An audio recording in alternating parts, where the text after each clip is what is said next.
Taking a stroll in the middle of a downpour certainly rouses the spirit. But it's best to dry your clothes as soon as possible after the rain stops.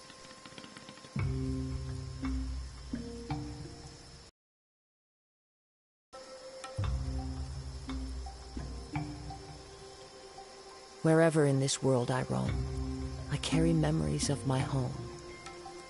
This blade, it is the last link I have to the land of my birth.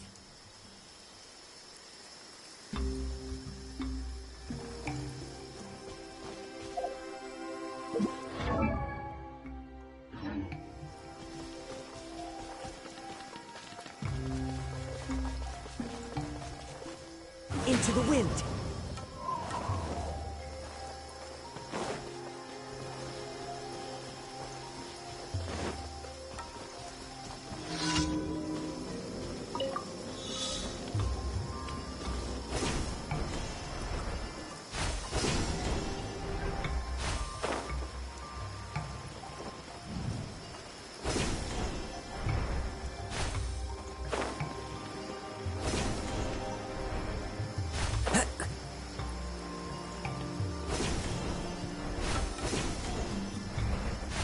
Follow the wind.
Follow the wind.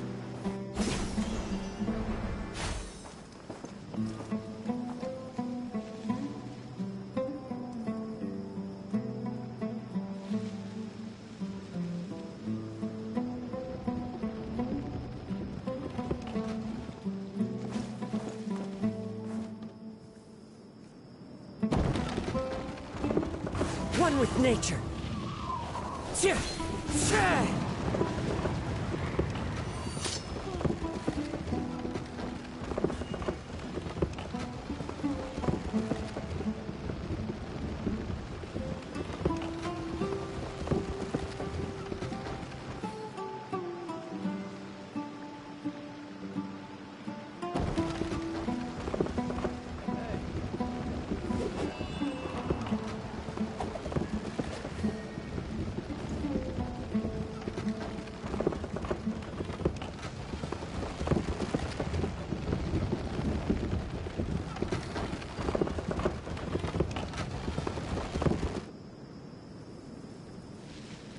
There are leaves around, and I know just the tune to accompany them, if you wish to hear it.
I must leave no stone unturned. Nice and spicy. Confess! Gears of the storm. Too late for regrets.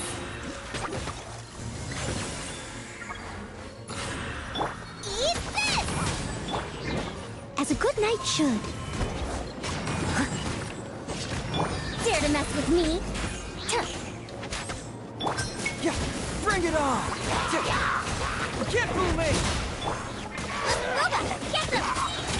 Truth repeats its course. Leave it all to me.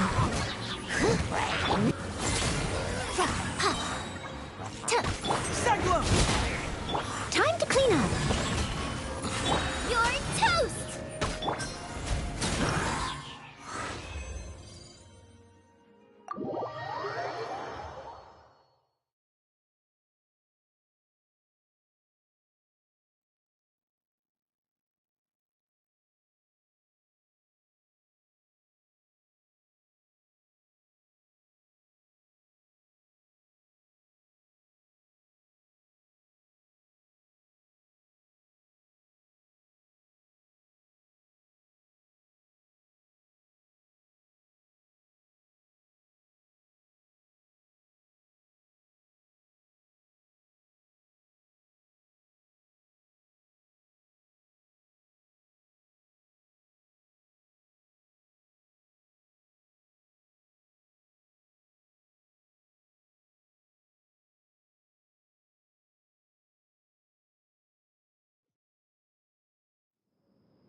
Strider, time to go.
The wind knows it.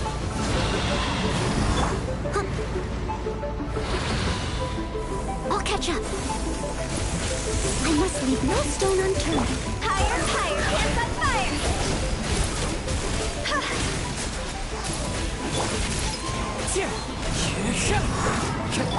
Try not to enjoy this too much.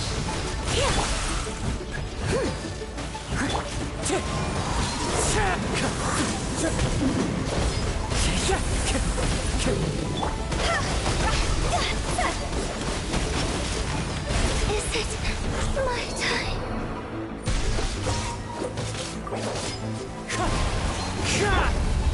Steady as stone.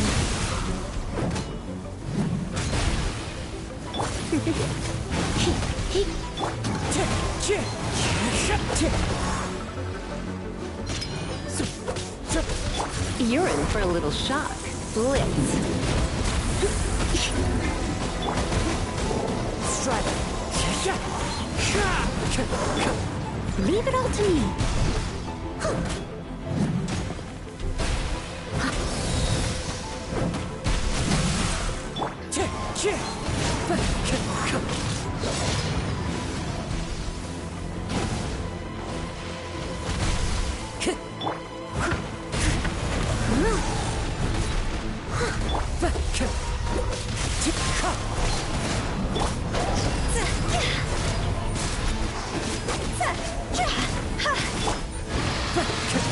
One with nature.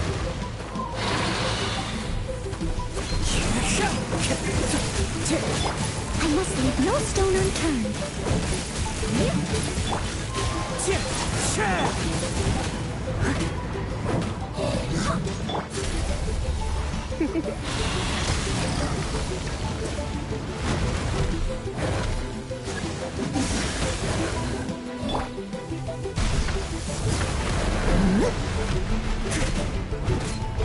Steady as stone.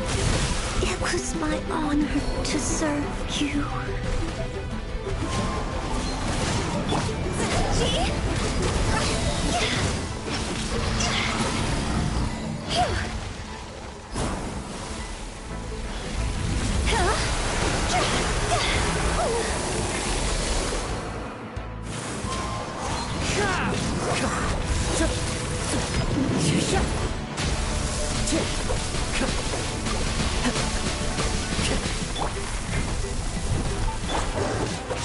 Wind strike.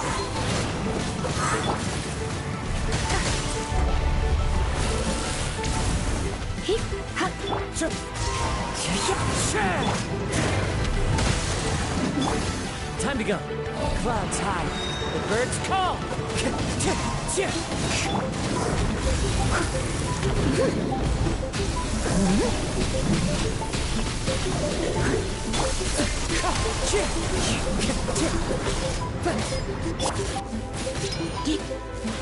Come a little closer.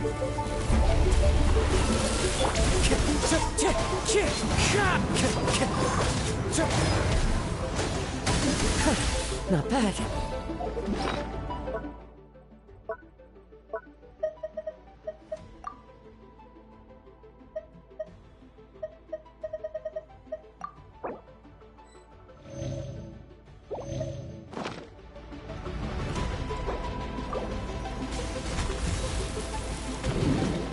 to go.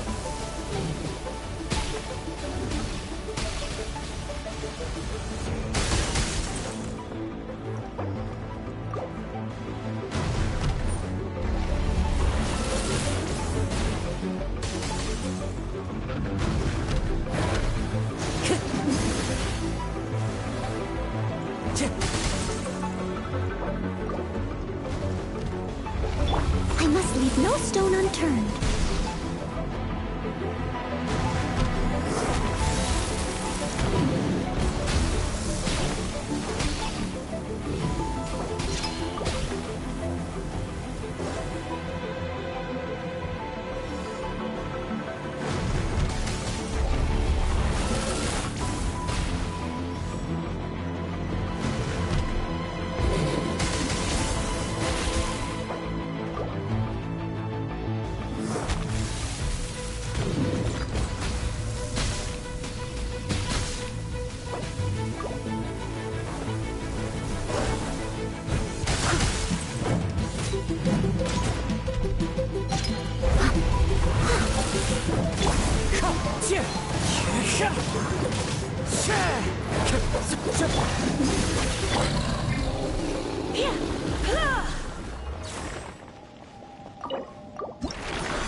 Come on, serious suggestions, please. I'm not trying to write a thriller here. It's supposed to be an essay, you understand? An essay. That means facts and logic.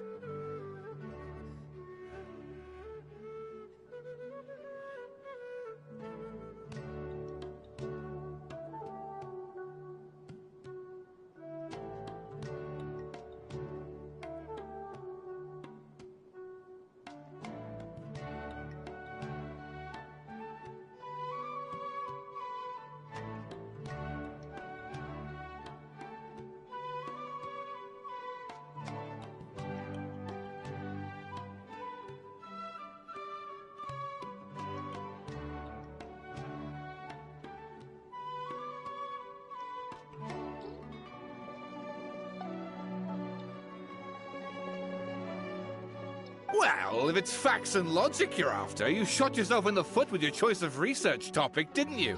The Tatara Suna mystery. When so much remains unexplained, there's little to be objective about. Unless, of course, you restrict yourself to textual criticism. Yeah, well, this is my teacher's area of research. I can't change that. But it's fascinating enough without having to sensationalize it, don't you think? The strange location, the missing details, a mysterious person. I want to write my essay on something interesting, and I'm interested in getting to the bottom of all this. That's the only reason I came to you. Yes, you came to me. So all the more reason to take my advice. The fact is, it's the dramatization that will make people want to... Okay, but... Did one of them just mention Tatara Suna? But That's all the way in Inazuma! Is it just Paimon, or is it kinda unusual for someone in Sumeru to want to write a paper about that? Everyone here's just going about their business. Maybe it really is just Paimon. Guess people here are free to research pretty much anything.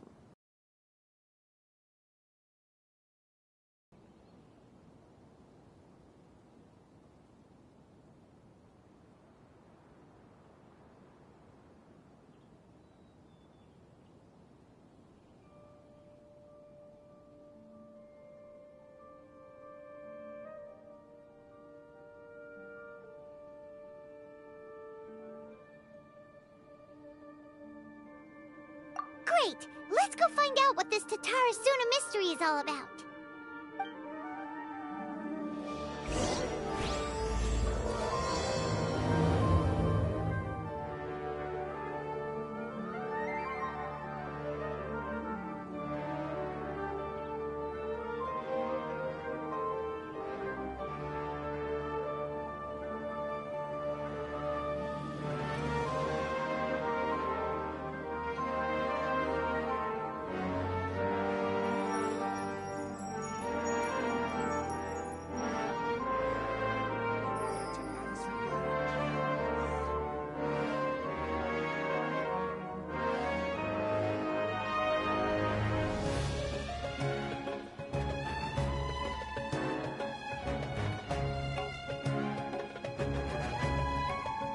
Today's no good for going out.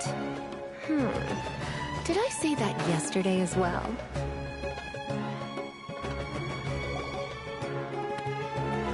Alright, I guess I'll go with my textual criticism and your editorial direction for the first draft. I have a feeling that the missing Kabuki Mono will end up being the main focus of this paper. If only we knew where to find that traveler. From what they say about her, this seems like the kind of thing she'd know about.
Oh, you're the traveler, you say? Hey, what's with that face? Don't believe us?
No, of course I believe you. Actually, I first heard about your great exploits when I was still in Inazuma. This is my first time coming face to face with you and your mysterious silver-haired companion. I couldn't believe my luck, and out of force of habit, I started, examining the evidence. Sorry. Oh, Sawada, for the love of... Sorry, we don't get out much, so our social skills are kinda lacking.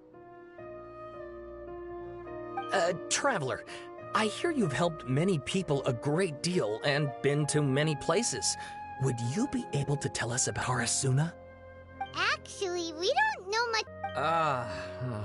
I see.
My teacher chose this area of research as a personal challenge. He said it's difficult to get into because even Inazumans don't know much about Tatarasuna's past. But who'd have thought that... If you don't mind, I'd love to show you all my outline for the book I'm writing about Tatarasuna. Hold on, Sawada. Don't you think that's a bit of a deep dive for a first read? Well, fair point. In that case, please ease yourselves in gently by taking a look at Akaba's latest essay draft. Let me give you some background. This all started with the discovery of some records in Tatarasuna. The writings mentioned someone by the name of Mikoshi Nagamasa, who crafted a fine blade. But in the end, he threw it into a fire to destroy it, and killed his servant Katsuragi. Why? Well, no one knows. Apart from the swordmaker, his servant, and the one who wrote this all down, the records also mention a kabuki mono.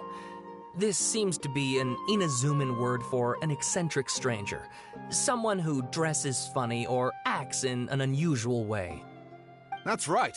Akaba's teacher has spent quite some time researching these events on the ground. This kabuki mono lived in Tatarasuna for a while before disappearing without a trace. And shortly afterwards, as Akaba mentioned, things got pretty ugly. So first this strange person goes missing. then a murder happens? Seems kind of fishy to Paimon. Yes, my thoughts exactly. So I helped out too. I asked everyone I could think of if they knew anything about what happened back then. And wow! Did I get lucky! Stop shouting! This part's important. I just wanted to make it stand out. It just so happens that a friend of mine works at the Government Records Office.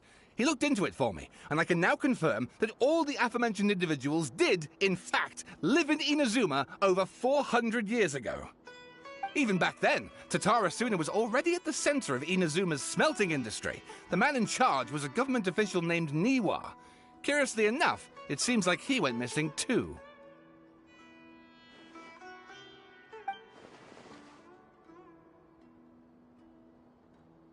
Wait, so there are 2 missing people in the story now? That's right! What's more, Niwa is a name with a lot of history to it. Have you ever heard of the great swordsmith clans of Inazuma? Oh, the swordsmiths? Yeah, like Ishin art and so on? Wow, yes. You really know your stuff. That makes things easier. So basically, this Niwa was a distant relative of the Kaidahara clan, the last practitioners of Ishin art. Something then seems to have happened in the Kaidahara clan, leading to their downfall. I don't know the details, but taken in light of everything else going on around that time, it makes you wonder whether it's all connected somehow. The Kaidahara clan? Sawada, you left out the biggest detail of all.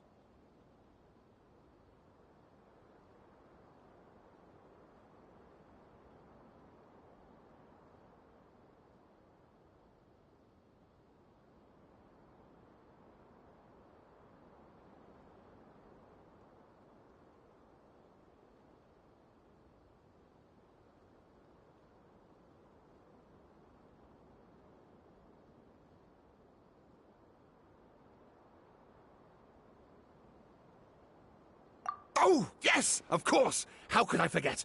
Brace your minds, ladies and gents, for they are about to be blown. Or maybe you won't believe your ears. I wouldn't blame you, of course, because in all my years as a writer, this is by far the most. Get to the point, for Pete's sake.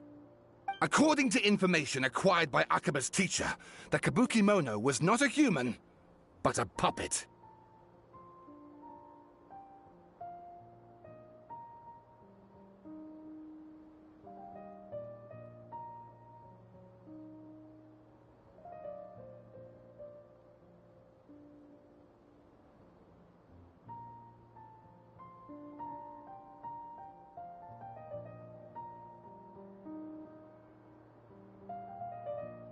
Puppet?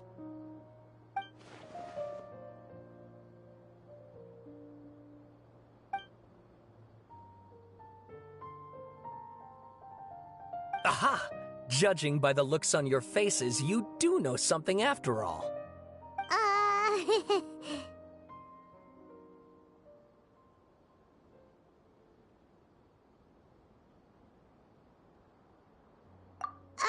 No! Paimon just meant, how creepy.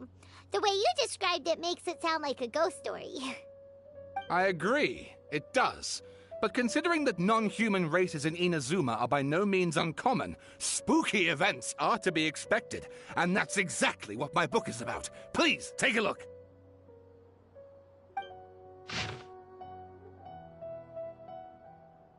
Oh, and please read my essay draft as well.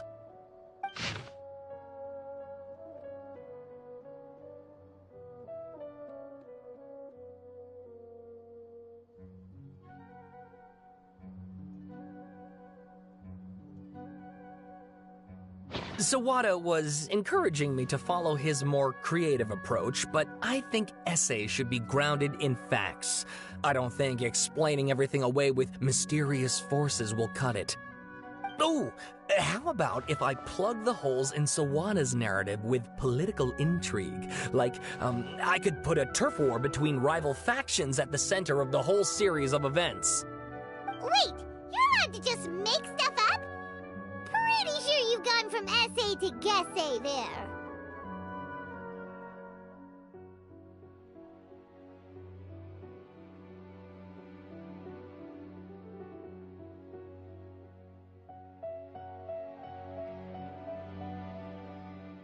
Akaba, look. Your teacher has researched this extensively. I've reached out to everyone I could think of. Whatever information we have now is all that there is to know. This is as much detail as you're ever going to get. Besides, if there really was a political power struggle going on at anything like the level you seem to be suggesting, what hope would we ever have of finding out the truth? Good point. Okay, back to the drawing board, I guess. Give me some time. I need to find a new angle on this.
Some other stuff to do, so we'll have to say goodbye for now.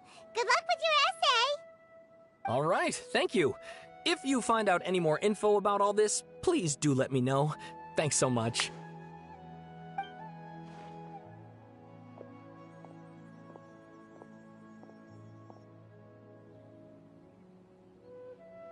Hey, so that thing they were talking about, it has to do with the balladeer, doesn't it?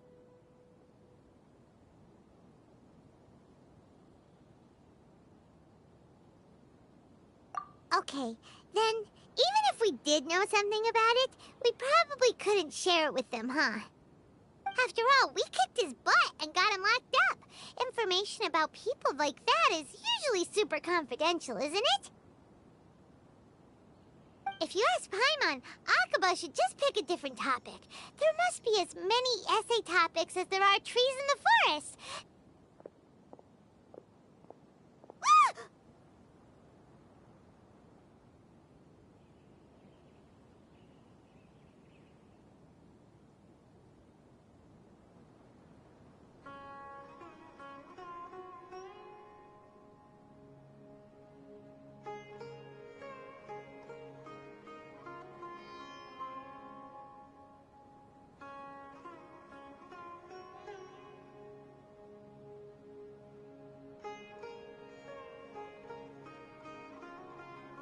Hey, did you see that?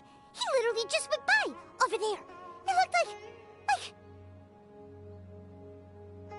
the balladeer! No, it can't have been. He got locked up. Oh, quick, let's catch up and see.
Why not keep me company for a while? There'll be plenty of time for work later.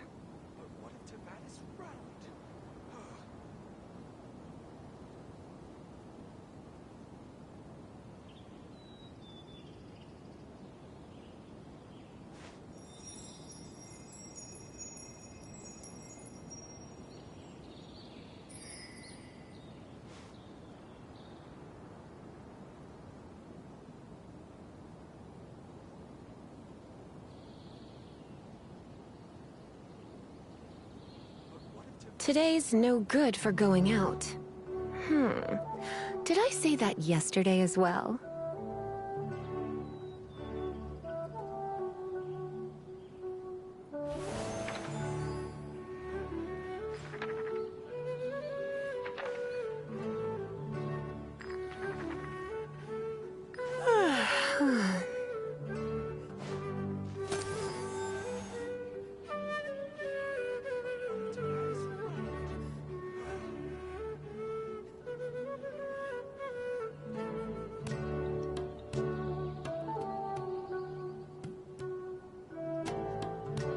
Why not keep me company for a while?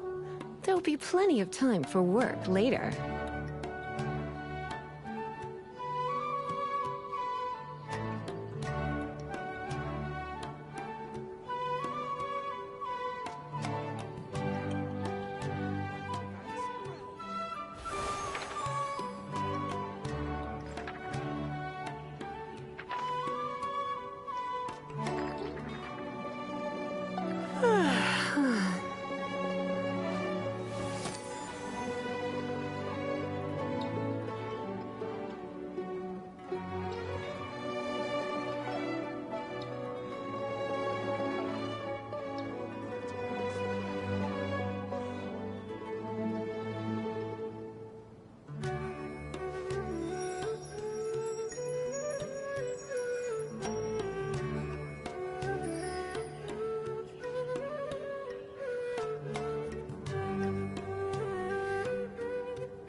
It's nearly time for afternoon tea.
Traveler, Paimon, there you are.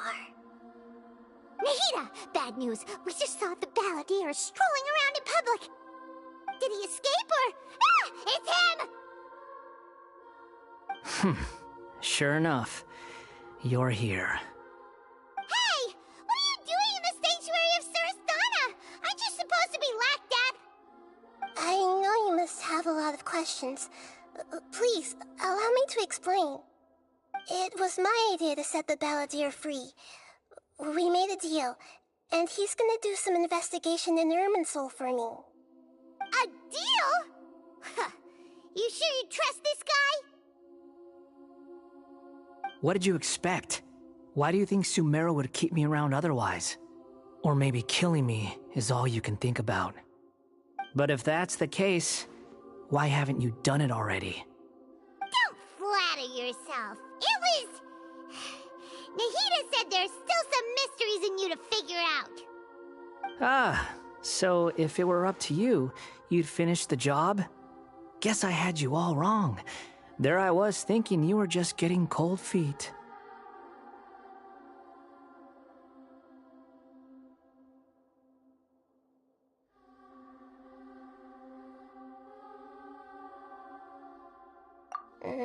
Well, that escalated quickly. Not a good start. Could I ask you all to please calm down? But Paimon's worried about you, Nahida. Don't let him trick you. It's not every day you see people questioning the God of Wisdom's judgment. Just when you think you've seen it all. Don't you dare try to drive a wedge between us! As long as the terms are reasonable, I don't think there's a problem in making a deal. Even with the balladeer. Well, I for one have no reason to doubt you, considering you even struck a deal with the doctor. Yes, one in which I gained valuable information. You'll come to understand more about that in the fullness of time. The balladeer's power was all but completely spent after your battle. He's no longer strong enough to be a strategic threat to us. That puts him in quite a precarious position. Plus, he's a former Harbinger with knowledge of many of the Fatui's sensitive secrets. Being stuck here in Sumeru could make him a sitting duck, depending on how the Fatui plan to respond. Wait a second. Farmer? You mean, he's not a Harbinger anymore? I take no pleasure in saying this, but it seems as if the doctor had no intention of welcoming back a loser, so... Sometimes it's you using them, other times it's them using you. Most human relationships are this way. Certainly all the stable ones are. That's how it was between me and the Fatui, and also between each of the Harbingers. So as long as you have some value to offer, nobody will ever abandon you. But after recent events, even I have to admit that I'm not worth quite what I used to be.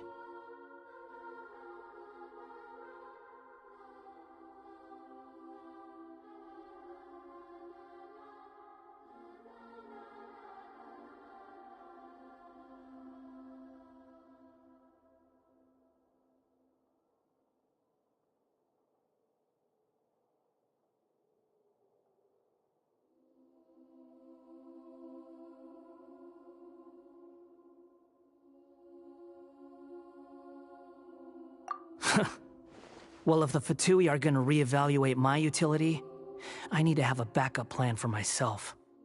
As we discussed, I don't like causing harm to living beings, and you said you need protection. So, why not join forces with us? I think these two have made their objection to that idea fairly clear, don't you? And they're your friends, so I guess you'll be siding with them. Yeah, obviously! Nahida, don't listen to him! Then let's put that discussion to the side for now. We still have time. Today can be a trial run. Where we go from here will depend on how well we manage to cooperate today. All right, then I'll do what we agreed. Good. Go now, and keep in touch. Nahida, are you serious about this? Yes. I have my reasons for this decision. In fact, I'm largely doing it for your benefit.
Yes.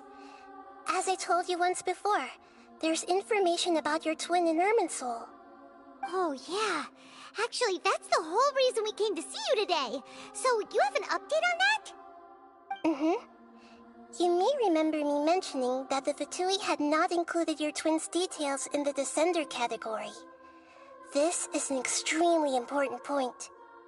It's possible that the Fatui have other information that even I don't know about. And since the Balladeer used to be one of them, he'll be better acquainted with this information than I am.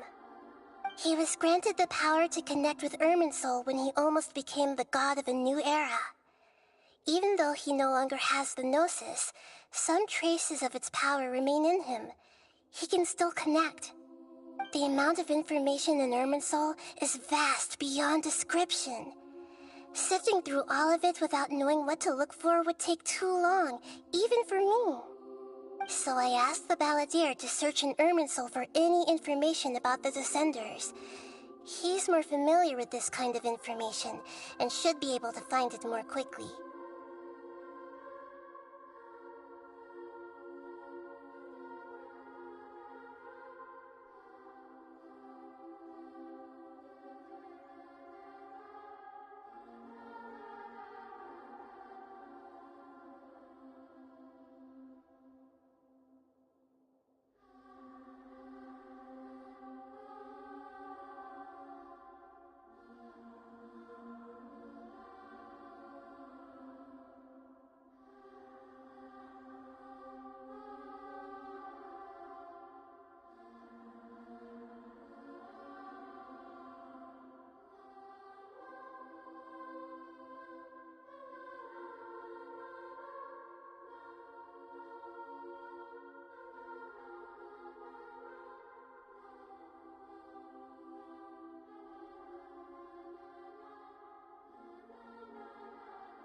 Exactly!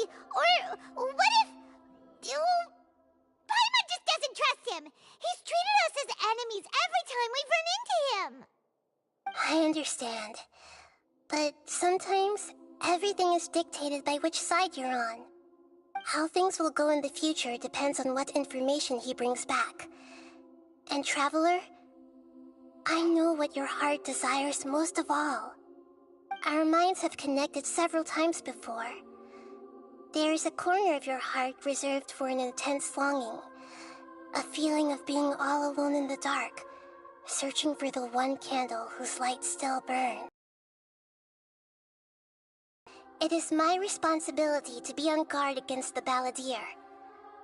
But as someone who counts you as a friend, I want to do something for you. If this deal with the Balladeer can give you the answers you've been longing to find, then it's worth it. It's my pleasure, really. You're Sumeru's hero. You've more than earned it. Paimon's still worried about this idea. Is there anything we can do to help? I was going to contact you about that, but then you suddenly showed up on your own accord. Seems like we have a telepathic connection. In fact, I was going to ask you to supervise the Balladeer on my behalf while he carries out the task I assigned. Even though he only has a fraction of his full power left, that's still a fraction of a former Harbinger. If you could accompany him, it would put my mind at ease. Of course, I'll be there to help guide you through Irminsul from the outside.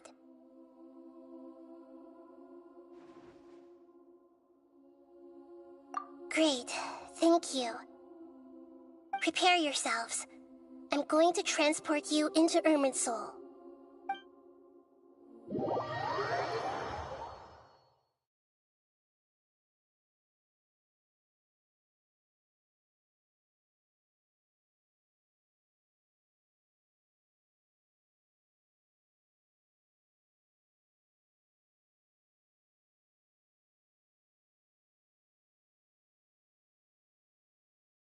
Wow, it looks pretty different here compared to last time. The colors are gentler. Guess that must be because Sumeru's at peace now.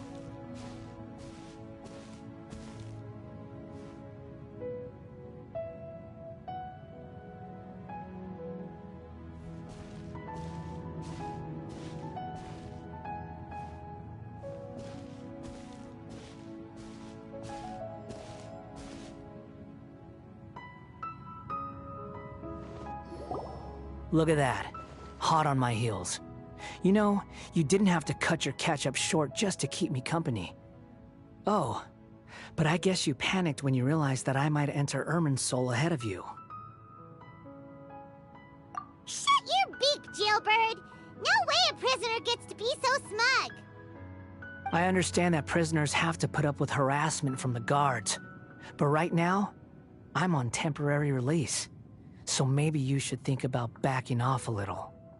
Sounds like a successful rendezvous. I need to be quite clear about something. In a few moments, you'll be entering into the innermost region of Irminsul. It is an environment like no other, and the most important place in all of Sumeru. Unlike anywhere else, Irminsul's inner region consists exclusively of torrents of information. You must put aside your differences and be extremely careful as you navigate your way through. I know there are many grievances between you on both sides, but it is essential that you remain calm after entry. This is as much for your own safety as anything else.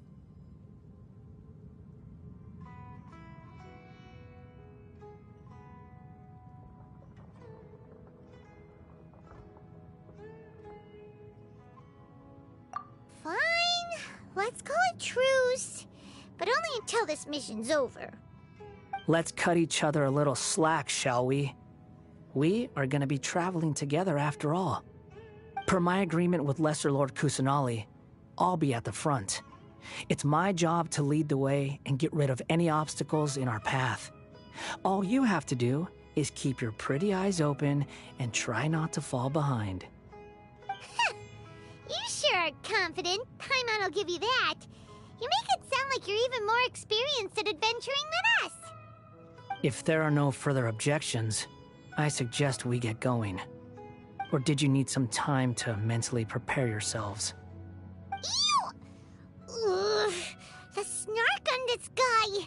It's unbearable.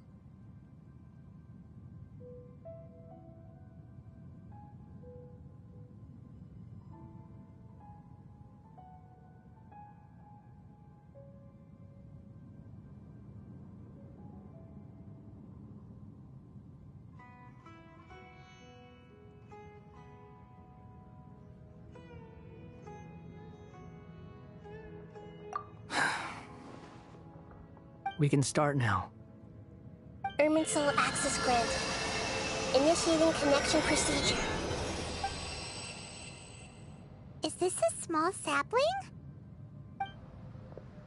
Oh, darn it! Come on, let's catch up with him.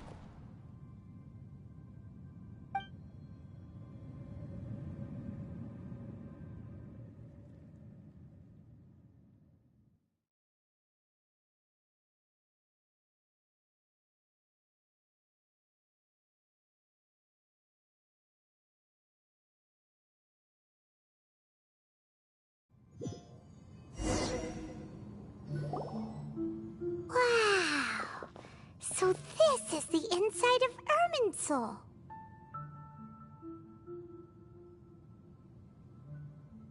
Ooh, Paimon's never seen anything like this. And it feels like a sacred place. Irminsul is closely intertwined with the entirety of Teyvat. Every bit of information flowing here means something. Pick your jaws up off the floor. It's time to go. Why is it that Paimon just wants to do the opposite of everything he says? Lesser Lord Kusanali, we will now proceed to the heart of Irminsul. Can you still sense where the heart of Irminsul is? Yes. Permission to begin searching for information there? Permission granted. Go ahead. Let's go. Stay close. Don't go running off. Hey, so... say we did go running off in here. What would happen? What are you smirking at? I was just imagining the look on your travel companion's face if you went and got lost. Anything's possible in here. You can't rule anything out. So if you want to stay safe, your best option is to stick close to me.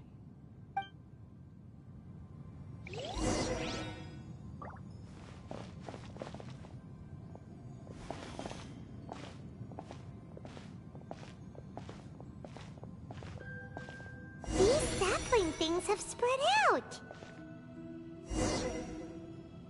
Those are all packets of information from inside Irminsul. Be careful not to touch them.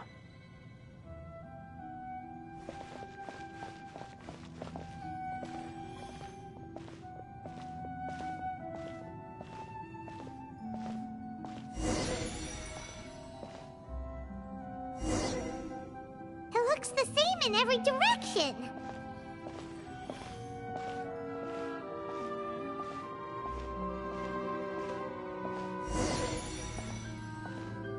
No wonder he mentioned about getting lost. Huh. What do you know? He was actually telling the truth. Is he mocking me again? What is it this time? There's a time and a place to lie, but this definitely isn't it. So why don't you relax your guard a little?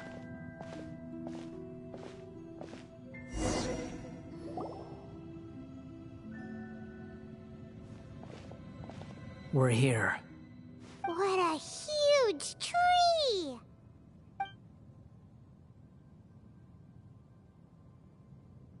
Lesser Lord Kusanali. Good, you made it. Are you ready? Ready when you are. Then please begin. Preparing to access cognitive currents. Establishing waypoint. The Balladier's actually doing what Nahida tells him. Guess he must want to stay alive.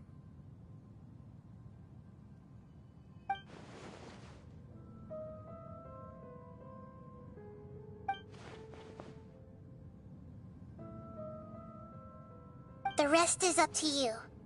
If you discover anything at all, make sure to share it with us. Will do. Huh. For once, we're the ones with nothing to do. Traveler, Paimon, would you like to talk?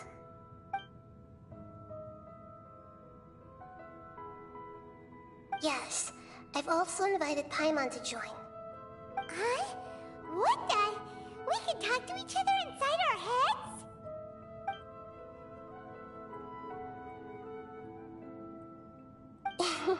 That's part of it. Plus, we're all friends. There's nothing wrong with us talking like this once in a while. Paimon's never tried this before. This is great! So, Paimon's been wanting to ask you something. Don't you think the Balladier's a bit of a walking contradiction? He's always talking back, but he seems to listen to what you say.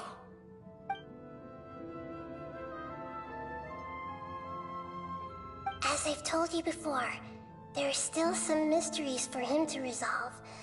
Things that are clear as day to me, but that he has yet to understand.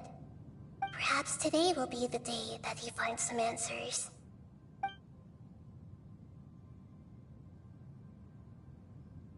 Well done.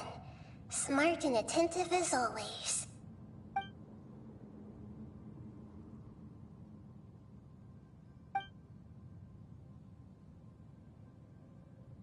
So, you made contact with that part of his mind. Well, it's true. Betrayal turned the Paladin into the person he is today. Huh. Paimon thought nothing could get under that guy's skin. Turns out, he can get hurt and angry just like anyone else. Everyone has a history, Paimon. Even if you're a puppet created by the Electro Archon. Speaking of puppets, we ran into two people at the Academia today talking about an essay. Turns out their topic was about the Tatarasuna incident. Nahida, do you know anything about that? If you mean the mysterious events, the Kabuki Mono and so on, yes. I know about all of that. Really? Because from what they were saying, it sounded like lots of Tatarasuna's history is still unexplained. And most of the information we have now is just from people filling the gaps with their imagination. At least that's what they thought.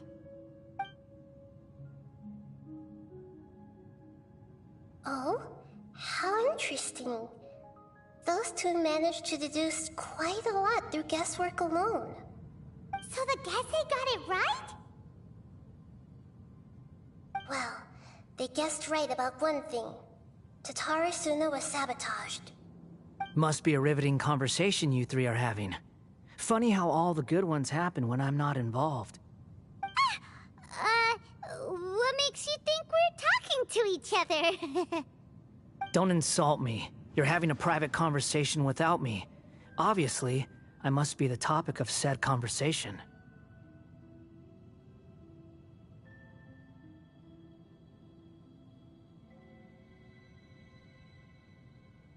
Of course you do. You can't have your prisoner knowing too much. So, have you found anything yet? Still looking. Don't get your hopes up, though. You and your twin come from outside this world. It wouldn't surprise me if there was nothing on either of you in Irminsul at all. Wait! How did you know about that? Did Nahida tell you? It's not like we've never met before. And anyway, you're world famous. It'd be more surprising if I didn't know a few things about you. Right now, we have to keep the peace. I'm not interested in creating more misery for myself, and making cordial conversation is something I can manage. Huh? Wait. This light. It looks similar to those saplings. What could it be? Anonymous data. Hey, don't you forget the agreement. You have to share it with us. Shh. Just wait. Mr. Niwa, are you certain this is worth the risk? We are talking about Tatarasuna's furnace, after all. It may not pay to act rashly. There's no one else who can enter the furnace. It has to be me. Is that so? Well, since you insist. It's...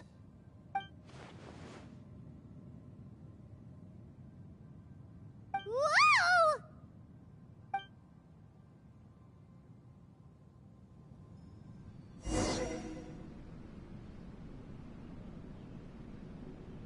I have been in Tatarasuna for some time now. You have shown me great hospitality, as has Mikoshi Nagamasa, and indeed, everyone else.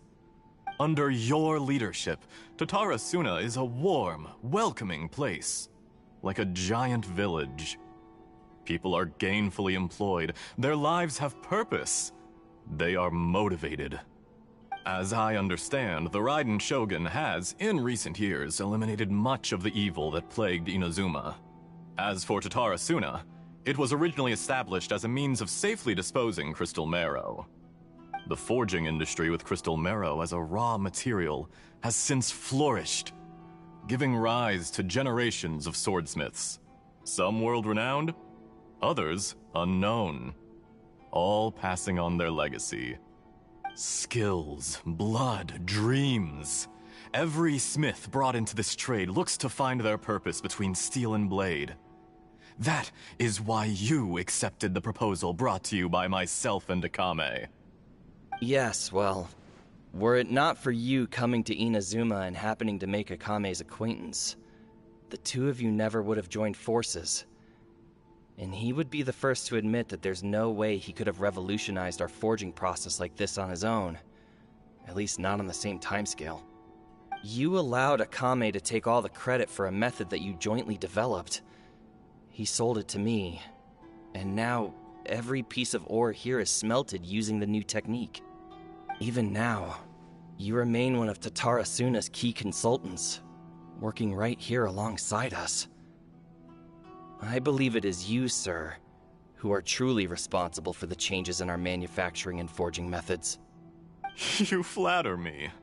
From the outset, I saw much that was commendable in the forging industry of Inazuma, and it has been my great honor to befriend you all. So you say, Escher. But is this really the truth? My good sir, what do you mean? I tried to resist thinking it was all connected, because I didn't want to speculate, and I didn't want to believe that things could turn out this way. What have we gained from adopting your new technology? Ominous black smoke? Mounting production problems? Worker fatigue and casualties are up and continuing to rise at an alarming rate. And recently, as you well know, someone died because of that strange filth inside the furnace. We've kept the truth from spreading outside, but still, I suspect you understand it better than I do. None of the people who went out to get help have come back. Now, our mutual friend, the Kabuki Mono, is taking the Golden Feather to Narukami Island to seek an audience with Shogun. This is our last hope. But that doesn't faze you, does it, Escher? Nothing does. Otherwise, why would you still be standing there with that smile on your face? I'm just surprised that you finally chose to be so sincere. I'm sure you've been harboring these suspicions for quite some time. Mikoshi Nagamasa may have noticed that there was one common denominator among all these events. Namely you, Escher. But Mr. Mikoshi is more cautious than I. He does things by the book. After all, Nagamasa is the adopted son of Mikoshi Torichio, the yokai struck down by the Shogun's own hand. If he truly seeks to redeem his family's honor, an abundance of caution is well advised. You're well informed on the subtleties of his situation for a mechanic all the way from Fontaine. Are you sure you're not a little overqualified? Why, Mr. Niwa, are you suggesting I find a job as a diplomat? Sadly, I am so very attached to my craft. Enough, Escher. I'm here because an evil force is raging inside the furnace. And someone needs to take your new device inside the high-risk zone so we can absorb it and put an end to the problem. I'm in charge here. And I'm about to take some responsibility and head inside. Probably to my death. But what about you? What are you still doing here? Judging from the look in your eyes, you don't seem to trust me. Drop the act! We're past that now. Whoever you are, it looks like your plan to destroy Tatara Suna has worked. I just want to know what you're still doing here. What's left? Don't you have all your answers by now? Honestly, I'm just waiting for the right moment.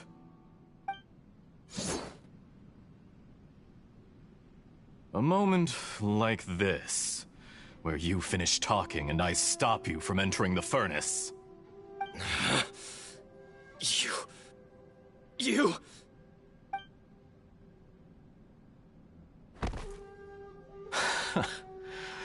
You're a little smarter than I initially gave you credit for.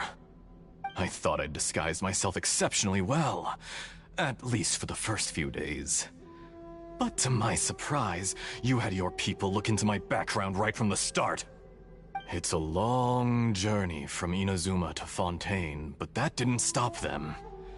Eventually, they managed to confirm that Escher was an alias, and that I was not from Fontaine at all. And yet, despite all of that, you still fail to realize my true identity, and what I seek in Tatarasuna. Did you really think you would be able to see through my plan? If you kill me, there's no one who can get inside the furnace. So you're really going to destroy this place? Is that it? Oh, but you're quite wrong. There is one other person. Some may not see him as a person, but you told him yourself. You're not a puppet. You're a human. You're just missing a heart. Whoever you're working for won't get away with this. They'll be found out. But this makes no sense. What are you really trying to accomplish by all this? Why go to all this trouble? It's no trouble at all. Patience is a virtue which I have in abundance. This is all part of a carefully controlled experiment. If you must know, I'm happy to divulge my true identity. I'm a Fatui Harbinger. Call me the Doctor. The Fatui? Who? What do you want? Just to create a minor inconvenience for your nation. That's it? That's why you gave us your cursed technology? Just to let loose the evil energy from the crystal marrow? Look how even the righteous soul is filled with venom when faced with its demise. My device functions precisely as you say. It is the only chance you have of preventing a catastrophe and keeping the truth from the outside world. However, I did not make it with you in mind. It is easier for a person to be possessed by evil spirits when they are filled with hate. So give in to your fury. I want to see what happens when a malevolent heart is placed into an unsuspecting puppet. Make no mistake, even without you, that pure, innocent puppet would only end up being used by someone else instead. What other reason would a human have for befriending one who is not of our kind?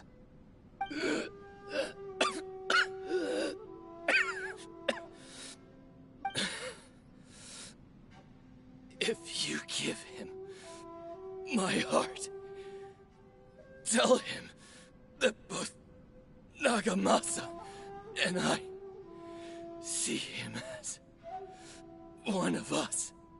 He has nothing to prove to anyone. Because not everyone just wants to use other people. The only ones who think like that are people like you. What a beautiful way to see the world. It almost makes me feel a little guilty. Then out of respect for you, I shall redefine myself. Think of me as a monster or a demon, if you wish. At least this way your death is not a consequence of your own folly turning you into an easy target. You simply lost to something more powerful than you could ever hope to defeat. I say, Mr. Niwa, let's see what happens. Will your puppet friend become a human? No, that will prove quite impossible. Mr. Niwa? Already dead. What a pity.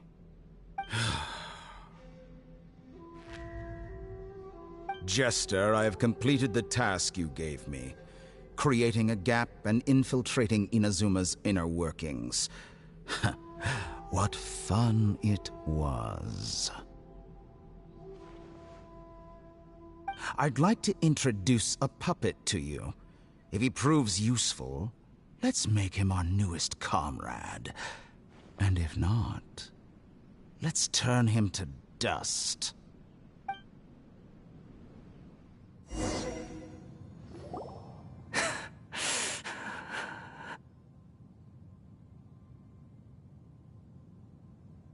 Hey, are you alright? Dottore.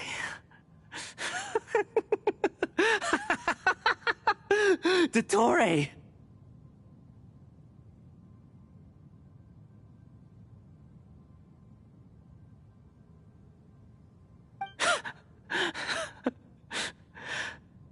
Good. Good. Was that the doctor? Did he turn into a mechanic from Fontaine?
But why did we see things from his perspective?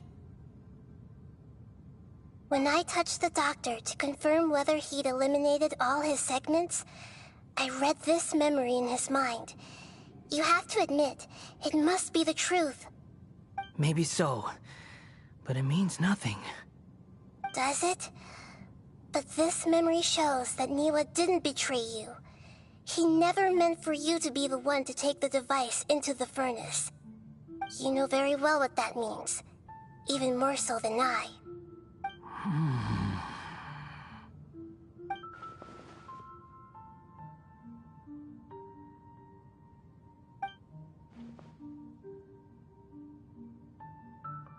Let's give him some space.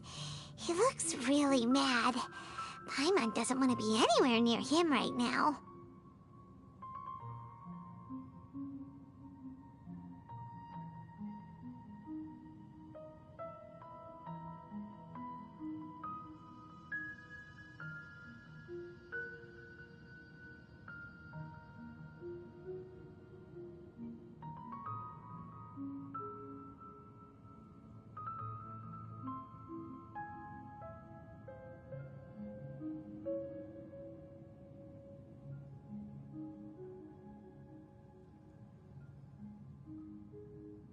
We need to give him some time to process his emotions.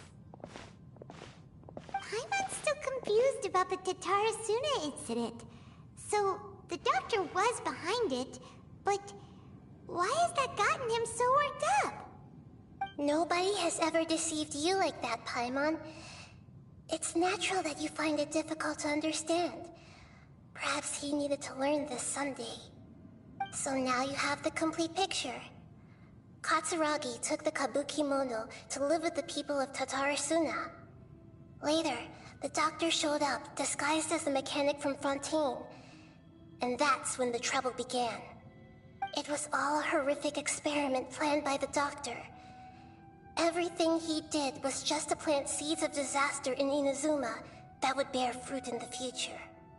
Of all the unwitting participants in the doctor's experiment, the balladeer became the main test subject.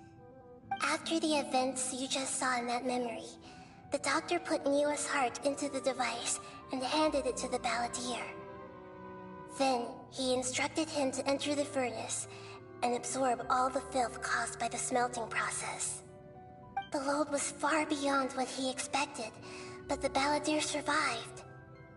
He left the furnace in sheer exhaustion and said to the mechanic, "This device seems to have protected me. What's in it?" The mechanic answered, "Niwa fled this place for fear of punishment, but he left you a gift. He said it's the one thing that you've been looking for." He took it straight from the chest of one of his innocent servants. The mechanic removed the withered heart from the device as he spoke. The balladeer was stunned that such unthinkable cruelty had brought him the thing he'd been longing for his entire life. A heart acquired through cold-blooded murder is a cursed thing, but it had protected him from the filth. He thought Niwa had completely betrayed him, and yet this very betrayal had ensured his survival. Overwhelmed with anger and sorrow, the balladeer threw the heart to the ground and left Tatarasuna without looking back. Holy moly. So the doctor killed an innocent man and pinned everything on the victim? That's terrible.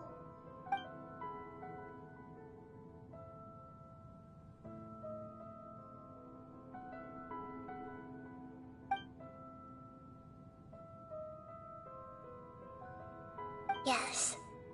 Only if he understands this can he choose a new path forward. Dottore, you brazen-faced... Niwa didn't run from justice. You killed him.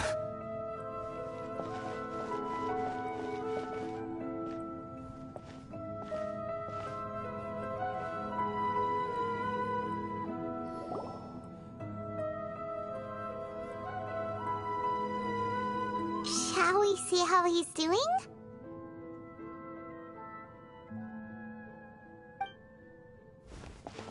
Hey, you alright? That's a scary expression.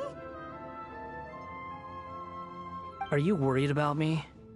If we didn't have such a history, I'd almost think that qualifies me to be your friend. It won't. I'll keep my end of the deal. Hey, are you investigating the stuff we want to know about? That's why we're here. But unfortunately, there's no information about the Descenders in Irminsul. Even if you can't find anything, that seems to confirm it.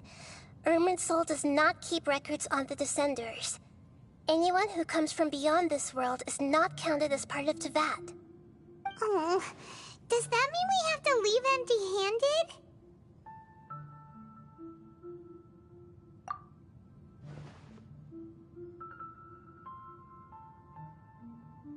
Don't thank me just yet.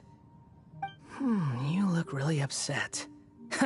Well, since Irminsul was a dead end, I guess I can share some other info that might interest you. Huh? About what?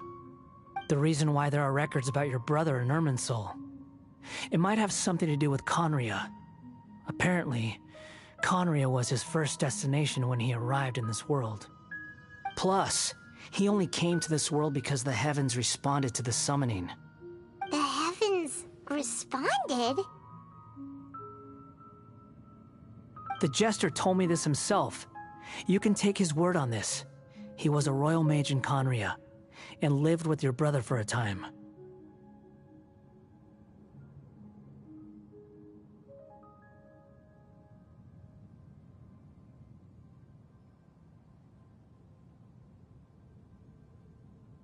I don't know the details. It's up to you whether you want to believe me. All I can say is, I wouldn't lie to you about this.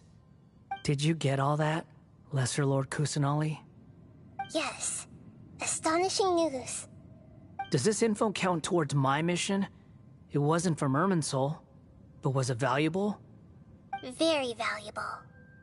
Good. In that case, I'll take some time for myself now. Huh? What have you done? Lesser Lord Kusanali was right. My power's all but completely spent. Even if I use all of the divine power left in me, I can't sustain this shield for very long. And And now you owe me. So in return, I'd like you to answer a question for me.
Give me your hand.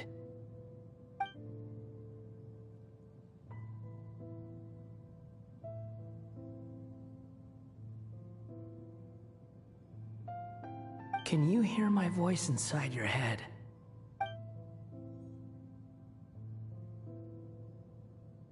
No, I can't do anything like that anymore. At most, all I can do is exchange a few words with you. So tell me, in this world, is it possible to change the past?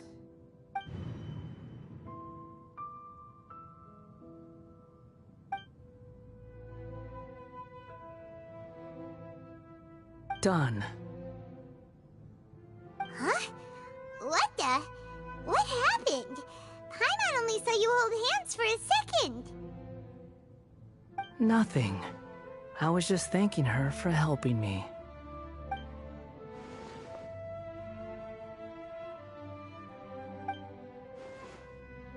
So long. I suggest you get yourselves out of here quickly. Where are you going? Hey, wait up! Didn't you say not to go running off?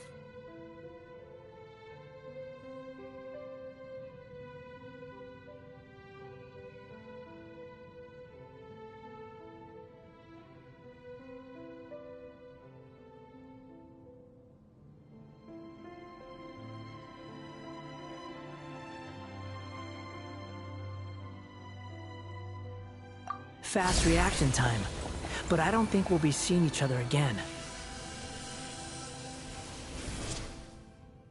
From this day forth, the names Balladeer and Kabukimono will cease to exist. Those who died in Tatarasuna because of me deserve another chance at life. Hey, Balladeer! Don't do anything stupid! You know, I never did like insects. Hordes of the puny things swarming together can be a real nuisance. And I enjoy nothing more than to stamp them out like the pests they are. But if a colony of harmless ants isn't threatening anyone, I guess they deserve to be left alone. Luckily, everything can be set right. It's time to solve this once and for all. Balladeer! Balladeer! Uh-oh, he disappeared. Come on, we gotta find him somehow.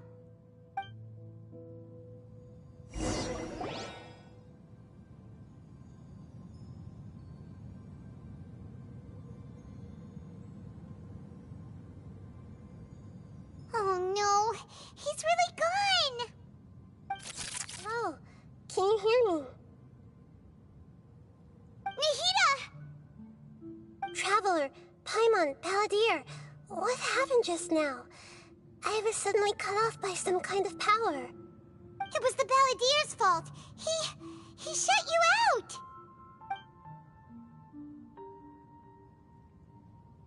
I didn't think he'd be capable of something like that with so little power left. Did he keep some of his power hidden when he was defeated? Or did he achieve something beyond his abilities, and it took everything he had? Where the heck did he go? Ugh, it's all our fault. We were supposed to keep an eye on him. Sorry, Nahida. Don't be. It's not your fault. Please, let me handle this from here, even though I'm not sure I can solve it. We're running out of time. Follow my lead and get out of Irminsul as soon as possible.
And we're at, an inn or something?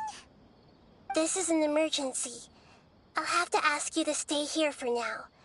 Everything's arranged, and nobody will disturb you.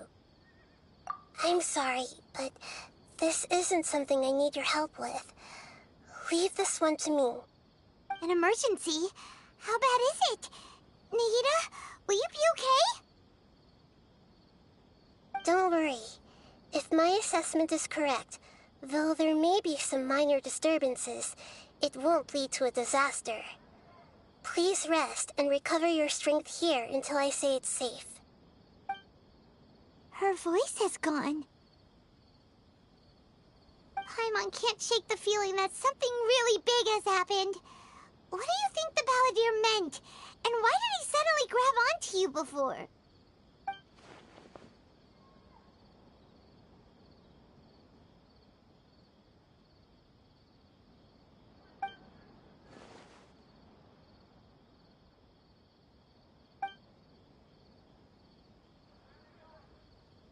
He wants to change the past? But surely that's impossible!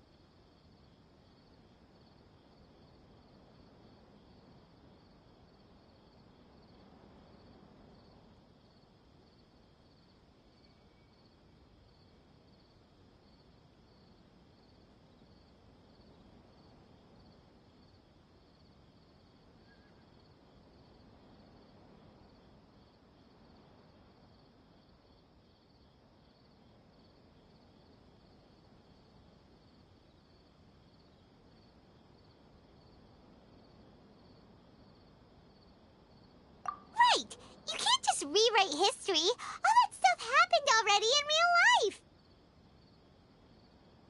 It's like, imagine Paimon drank all the water in this inn. Even sure as heck remember drinking it.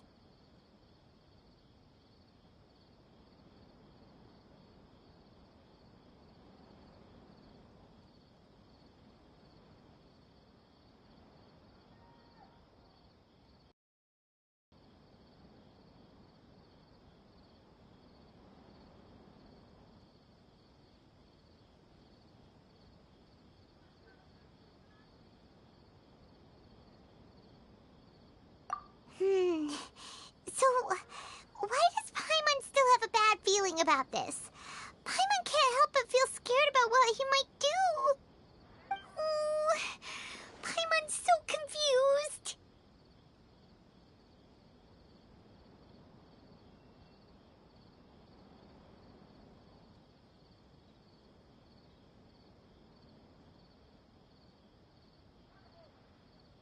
Huh? Sorry, Paimon accidentally... It's the Balladeer's fault for causing Paimon all this mental stress. But erasing yourself from history? It's unthinkable. Is that really possible in Irminsul?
Uh-oh. Paimon's head is overheating from trying to understand what he's up to. And it's still not working. Ugh. Paimon's had it with that little brat. He's been nothing but trouble ever since we met him. There's no way he'll actually succeed, right?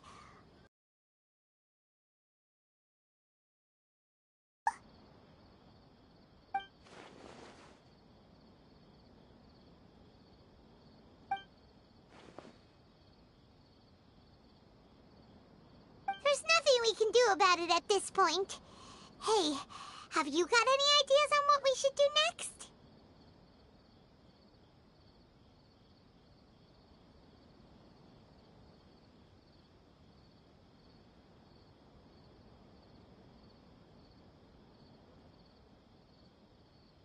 Seems like now there's nothing left for us to do but to go to sleep. But Paimon's still so worried. Paimon won't be able to sleep a wink tonight.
like in a collapse of anxiety here. Alright, Paimon will start. First dish. Munstack grilled fish. Oh, and chicken mushroom skewers. Tea break pancakes. Cream stew. Sauteed matsutake. And Dragon chili chicken. Almond tofu. Satisfying salad. Also, Adeptus Temptation, golden shrimp balls, triple layered consomme, lotus seed and bird egg soup, and...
What was Paimon supposed to be doing just now? Paimon was, talking? Huh. Paimon suddenly can't remember what she was talking about. What was it again?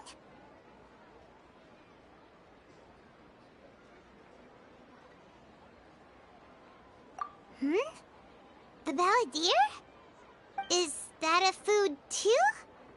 Huh. Weird name, though.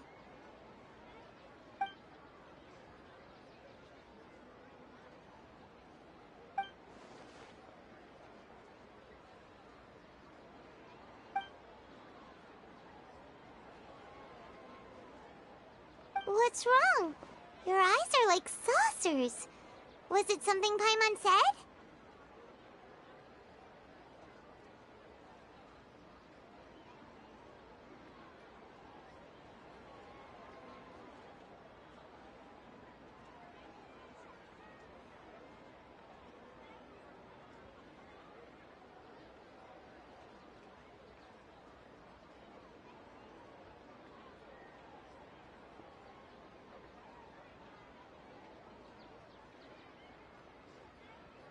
So, the Balladeer. Is that someone's name? 'Cause it sounds like a nickname or something.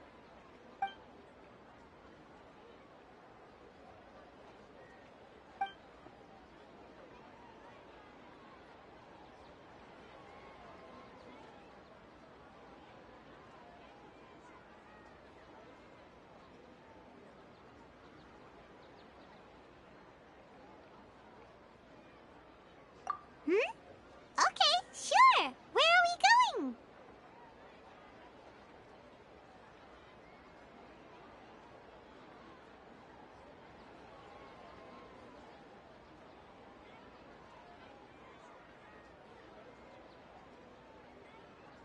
Huh? Fine by Paimon, but is everything okay? You're acting like this is an emergency.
trying too hard?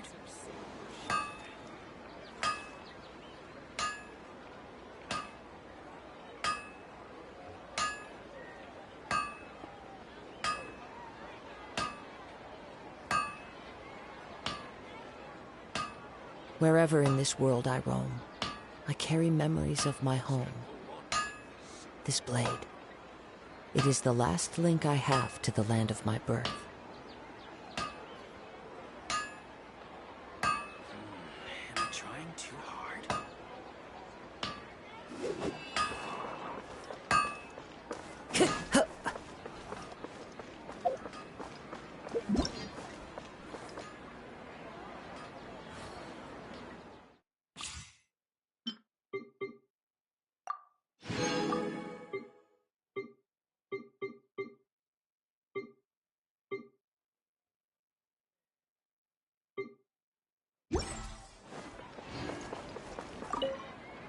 Add Astro.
Add Astra.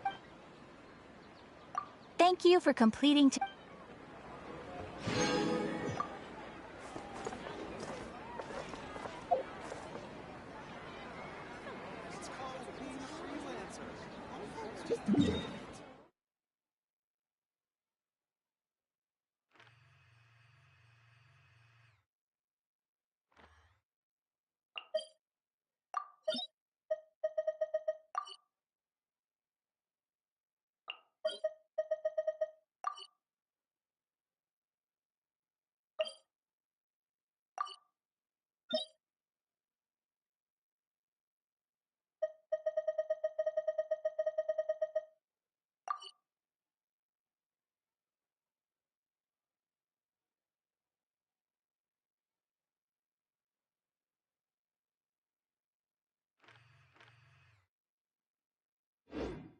This scenery is wonderful. Surely enough to convince anyone to become a wanderer.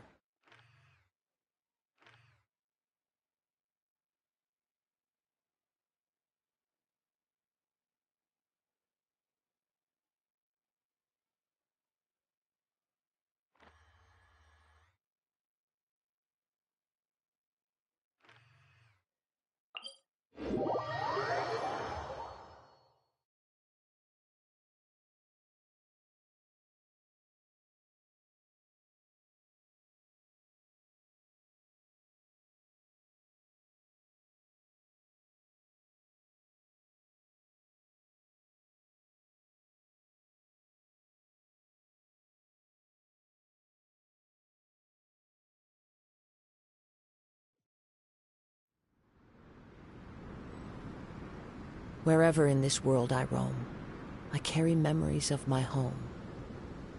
This blade, it is the last link I have to the land of my birth.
Who says there aren't benefits to a life of wandering?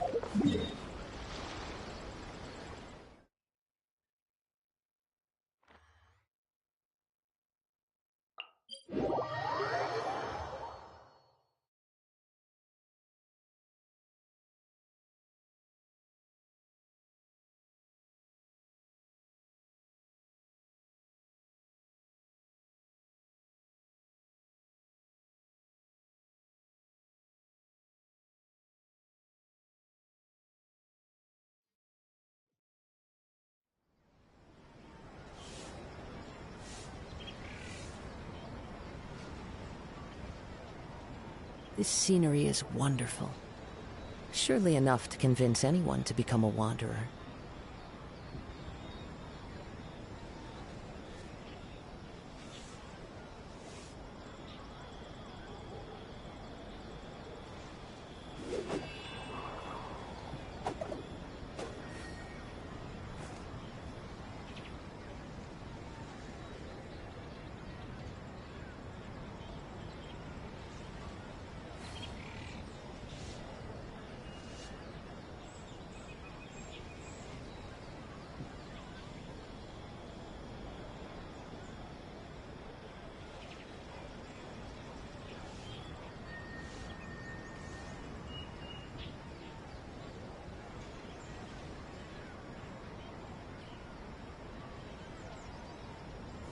Wherever in this world I roam, I carry memories of my home.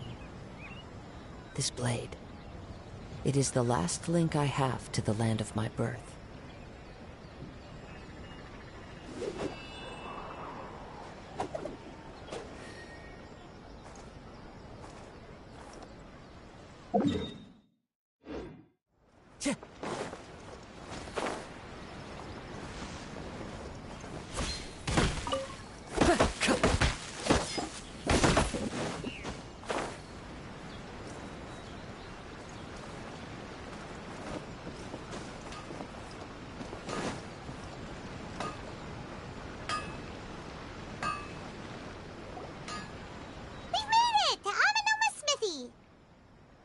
Ah, it's been a while.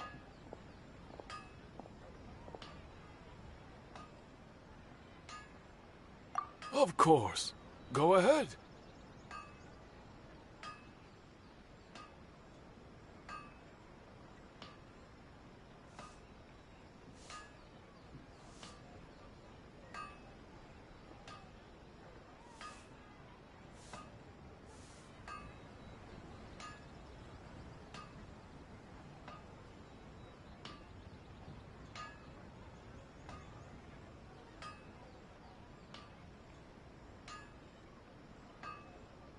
Oh.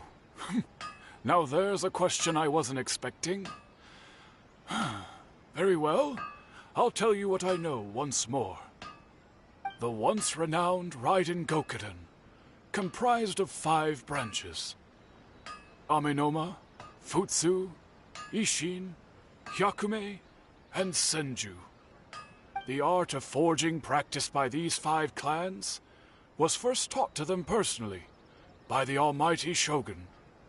Over time, the 5 branches diverged from one another as generations of bladesmiths honed and perfected their craft until they became 5 distinct traditions. Most of the great swordsmith clans of old have since fallen into decline, and for a long time, only the Amenoma branch kept its art alive. But fortunately, Kaede Harakazuha recently returned to Inazuma and took up the mantle of the Ishin art. Now, 2 clans remain of the original Gokuden 5. If my memory serves me right, you yourself were present when he forged the Ishin blade. Oh, yeah, we were! Paimon remembers that now. We learned a bit about the decline of the Raiden Gokuden then, too. It seems like such a shame.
That, my friends, is a tragic tale indeed.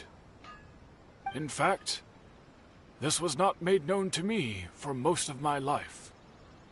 All these years, I knew of those great clans' demise, but never the cause. Only recently, when the question was on my mind, did I ask Kaedehara Kazuha about this. He told me that, as we are both heirs to a branch of the Raiden Gokunin, it was right that I should know the truth. There is no harm in telling you, but I must warn you. It is a dark and sorrowful tale.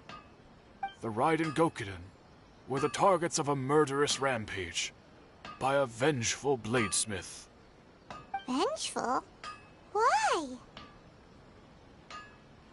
400 years ago, so I'm told, there was a catastrophic malfunction in Tatarasuna's furnace. One brave swordsmith heard the commotion and chose not to flee, but he rushed to the scene, hoping to prevent a disaster. Tatarasuna was home to a state-of-the-art forging and smelting operation in that day, and overseeing it was the armory officer. His surname was Niwa, though he had family ties to the Kaedehara clan. Knowing that they had just one chance to save countless lives, Mr. Niwa and the swordsmith leaped together into the furnace. The furnace quickly stabilized, but neither of them made it out. The smith's death, though heroic, dealt a devastating blow to his family's fortunes.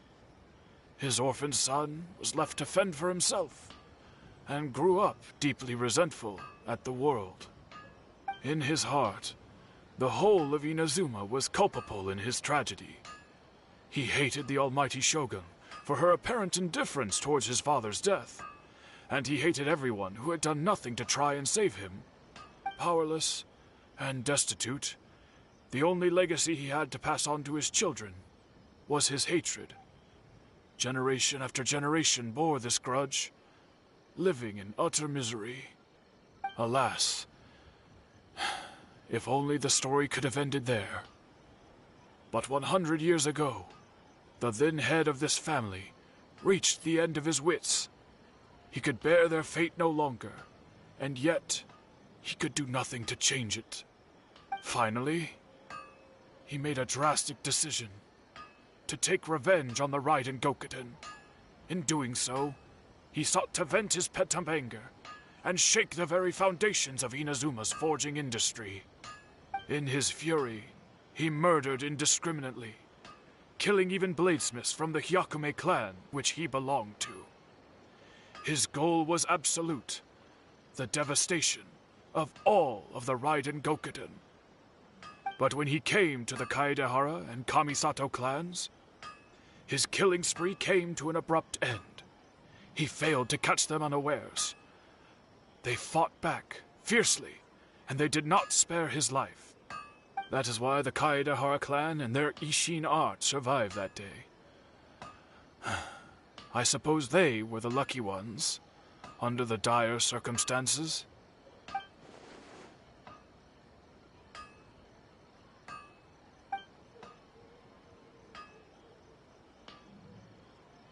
Was there anything else you wanted to ask?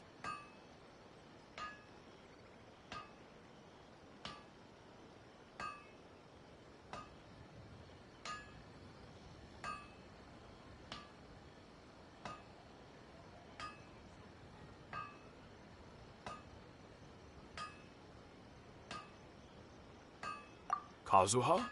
Why, yes. Just yesterday, in fact. We spoke for a while over some tea. He seemed well.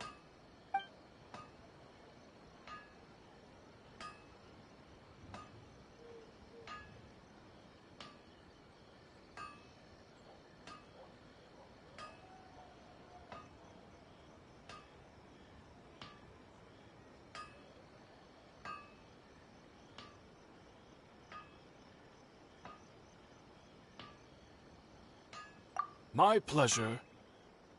Don't tell Paimon. There are other places you want to visit too, right? Your expression Commission says it all. You can't hide anything from Paimon. On to the next stop. Lead the way, traveler. Paimon will be right behind you.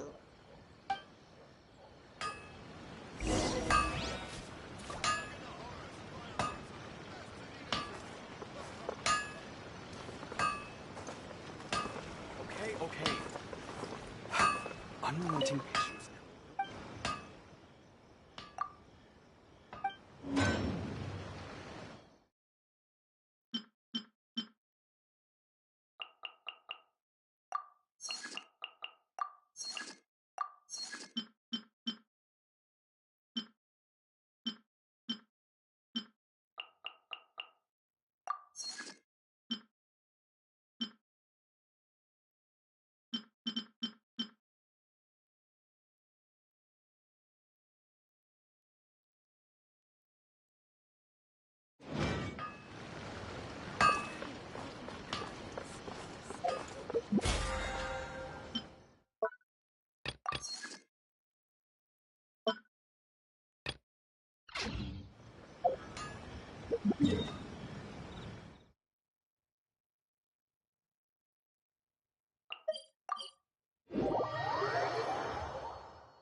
Taking a stroll in the middle of a downpour certainly rouses the spirit. But it's best to dry your clothes as soon as possible after the rain stops.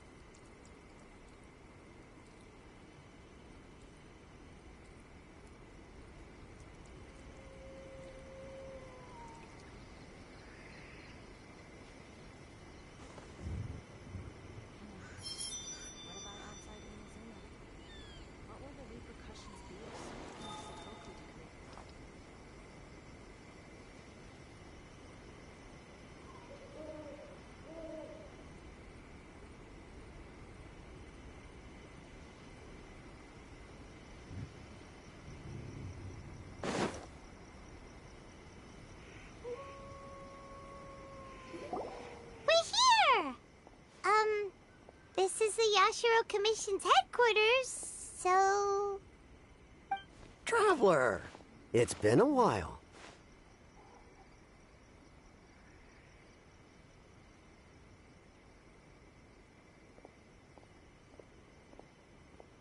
If you're looking for the Commissioner and Miss Kamisato, I'm afraid your timing is unfortunate. They're not here right now. Are they out on business? The Commissioner is out on business, and Miss Kamisato is standing in for some meetings in the Commissioner's place. If it's urgent, you're welcome to wait inside until they get back. What do you think? Shall we go in?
If it were anyone else, I couldn't allow it.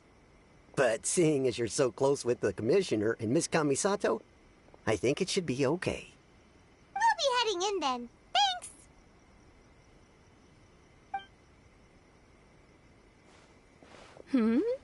Hello, dears. Is there something you want to say? Of course, traveler. Yes, I know who you are. Miss Kamisato has told me about you. What would you like to know? Oh, they're both very well indeed. Lately, Miss Kamisato has been rather busy attending all kinds of meetings and occasionally paying visits to some local organizations on the Commissioner's behalf. As for the Commissioner himself, well, you know, busy as ever. That much hasn't changed. Although he does seem to be in a rather good mood these days. So pretty much business as usual in the Yashiro Commission, huh? Very much so.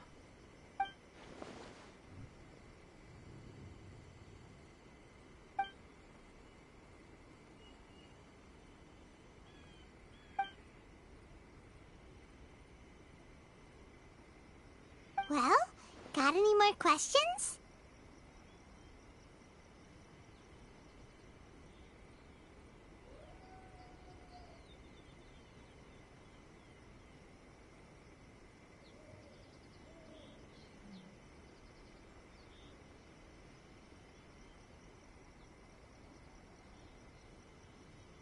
You're very welcome. In fact, I would love nothing more than for you to come and visit more often. But I'm sure you must be far too busy to have time for that. Miss Kamisato talks about you all the time. She seems so thrilled to have you as a friend, and she's always saying how talented you are and how much she admires you. I must say, many things in Inazuma seem to have taken a turn for the better since you arrived here. So you're not just Miss Kamisato's knight in shining armor, you know. You're a hero to us all.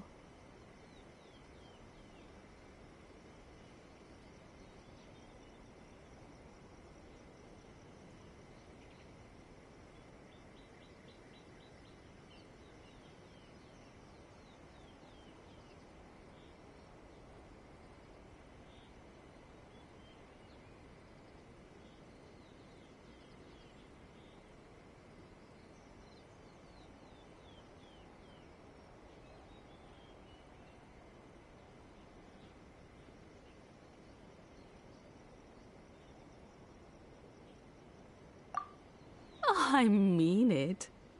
Whenever the Commissioner dines at home, Toma always joins him. I always find myself at my most relaxed when I'm serving the two of them and listening to them chat away. The Commissioner has such a busy schedule that he doesn't always have the chance to take his meals at home, but given the opportunity, he always prefers to dine here. They say it's because Toma's a much better chef than most. Oh, the Commissioner is so fond of home comforts. They get to talking about you sometimes, too, you know.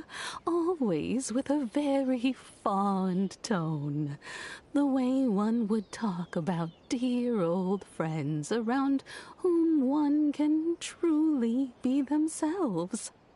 Miss Kamisato occasionally joins them as well.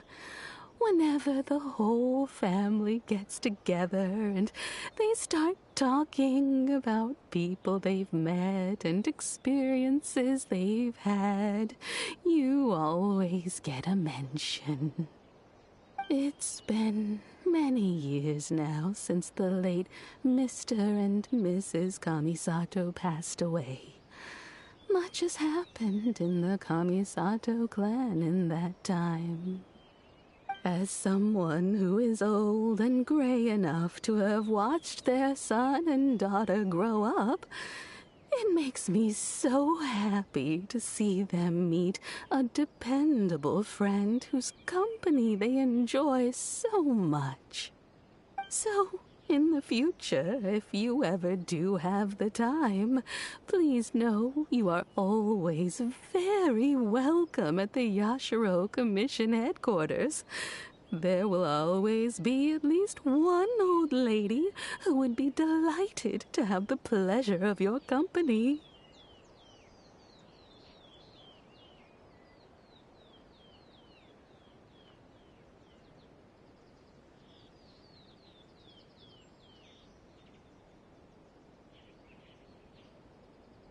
Wonderful. Thank you. Paimon likes it here too. Also, you were saying something about the food here being really great. Paimon's itching to try it. We may just have to invite ourselves around for dinner sometime. Paimon meant we should come pay a visit again real soon. Ideally around dinner time. Of course. You're always welcome.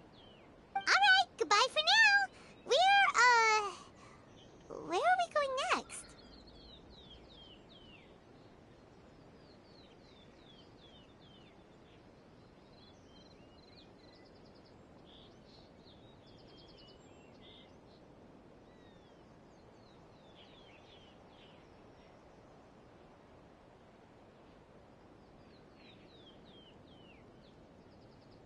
Great! Goodbye, ma'am! Don't worry, we'll see ourselves out.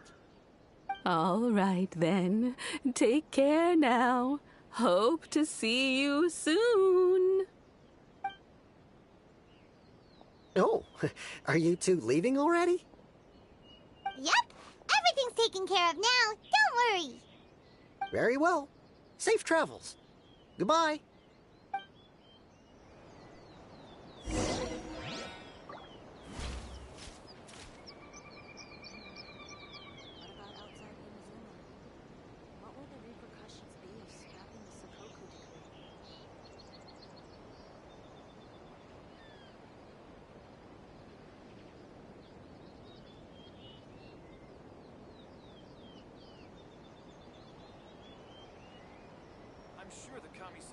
Wherever in this world I roam, I carry memories of my home. This blade. It is the last link I have to the land of my birth.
Someone needs assistance.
Leave it to me.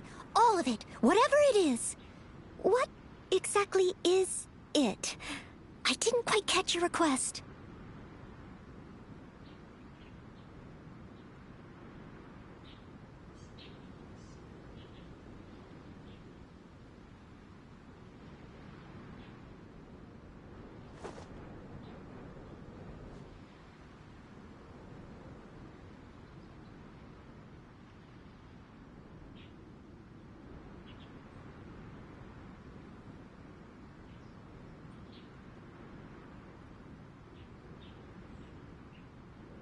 Whenever you need me, I'll be there.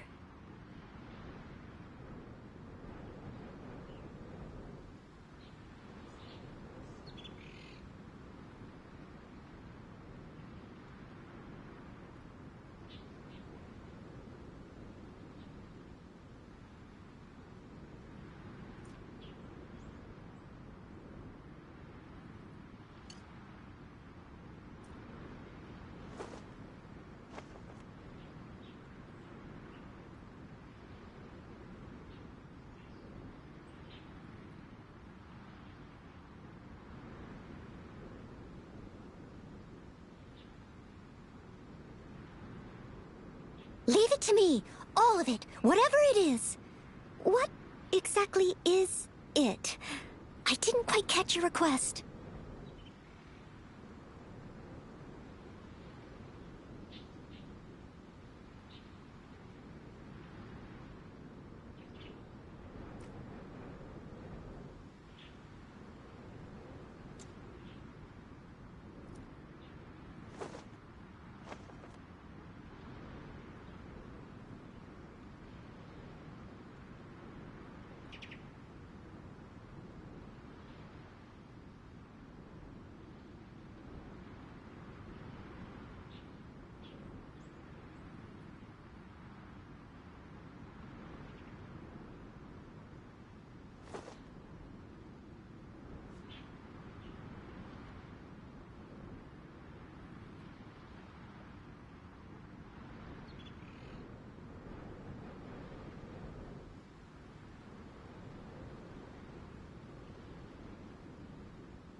You seem tired. Would you like some tea? I'll brew you some. Do you take sugar? 1 cube or 2?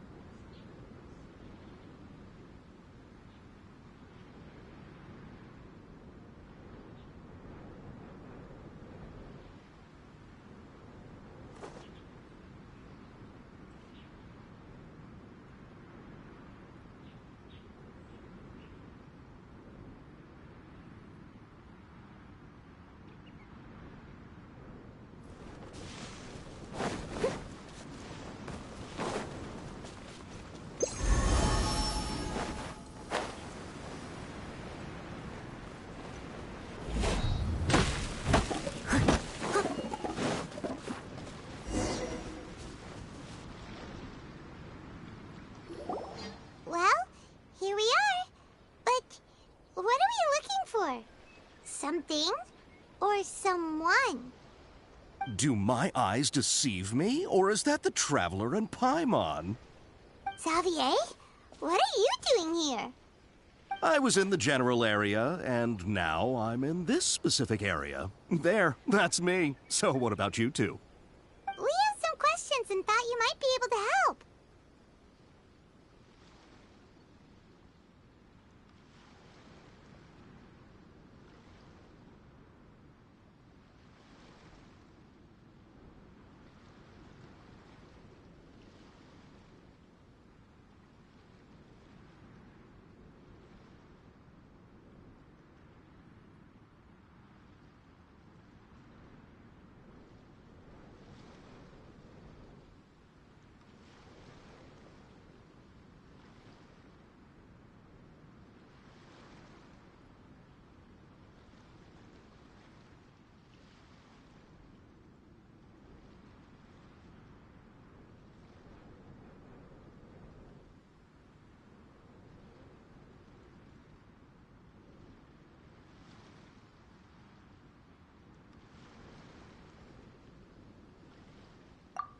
Certainly do. I've researched the furnace here in some depth. If there's anything you want to know, just ask away.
Like the back of my hand.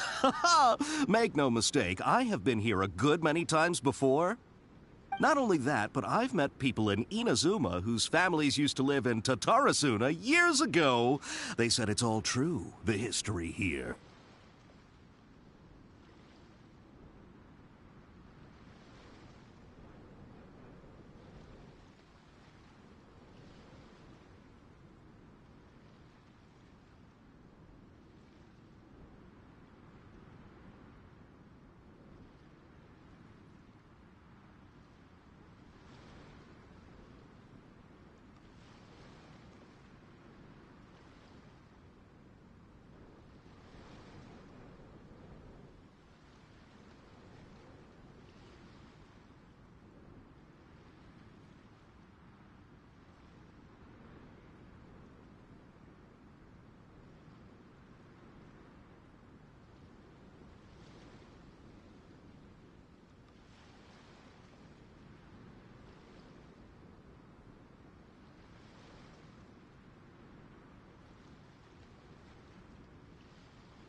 Oh, well, it's a long story, don't you know? The tale of Tatarasuna starts a long time ago.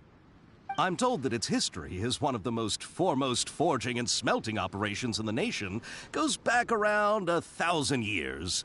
Still, the furnace has had a couple of serious maintenance issues along the way. A couple? When exactly? One was just in the last few years, the other was several hundred years ago. A fun fact, I'm not the first Fontaine tech guy to come and work on it either. There was a guy back then, too. They say he was a mechanic who consulted on a technology upgrade. It seems like the technological collaboration between our two nations goes back a long way. How about that?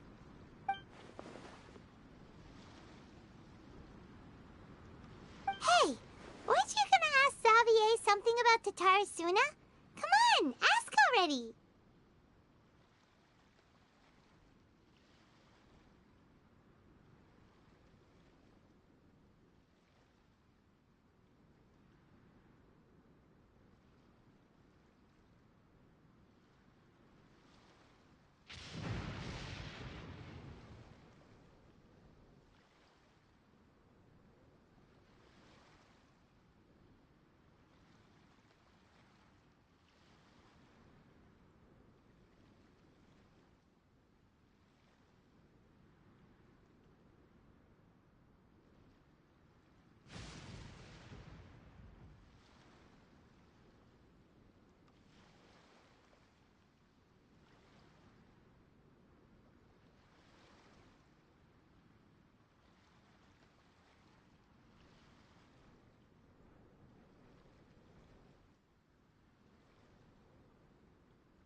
Oh, I didn't realize you two were here for a history lesson. Me neither. Paimon doesn't know what's gotten into this one today. Feels like we've been preparing for a history exam or something. What brought this on? Did you just wake up today with a sudden burning desire for historical knowledge?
Sure, go ahead.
A kabuki mono?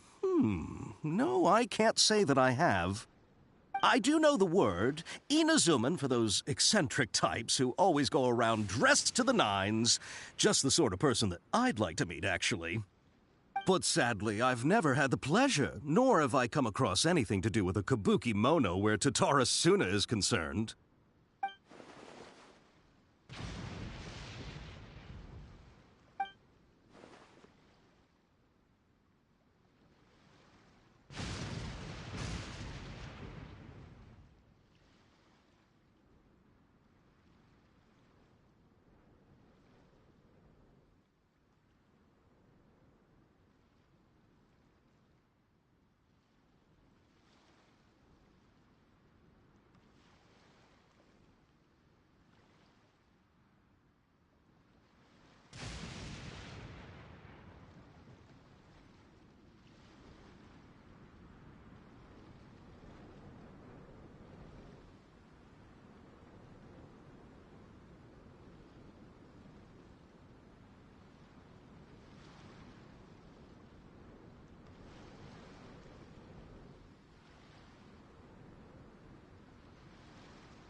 Of course! Don't mention it. Oh, we're leaving? Okay, bye, Xavier. Oh, you're most welcome. More than happy to help. Farewell. Looks like you got all the information you're looking for.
Sure, but what's up with you today? Whatever it is, it seems like it's really troubling you. Keep your smile, Spinal Crocodile. No matter what happens, Paimon will always be there for you.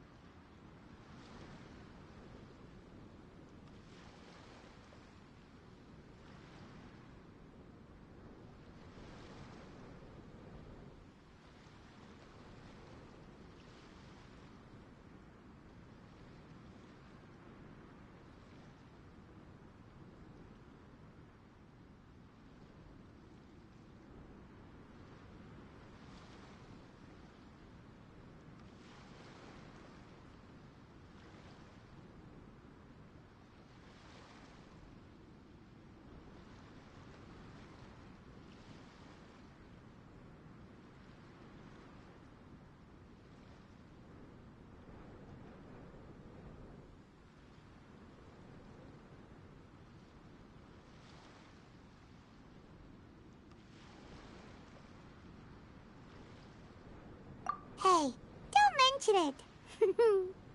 Alright, let's head off and go meet Nahida.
Into the wind!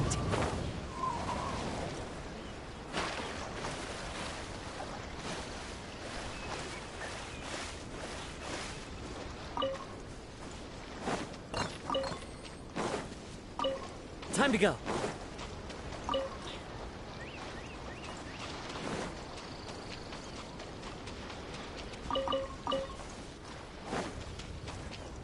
One with nature!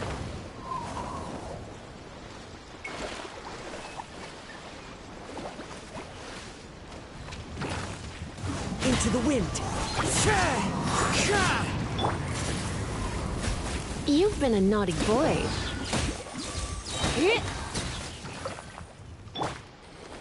One with nature!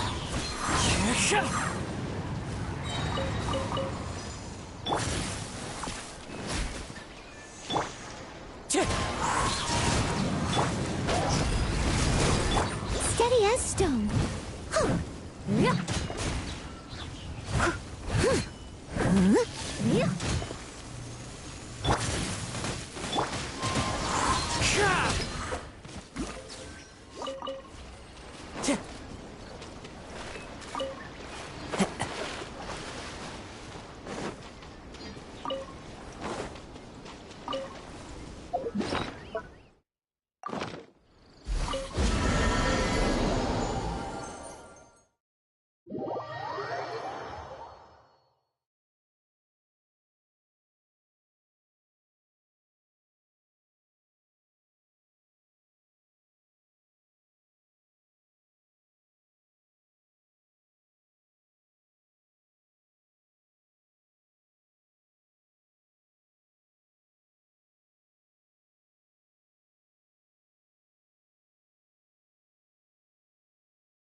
Time to go. This realm.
If you ever have...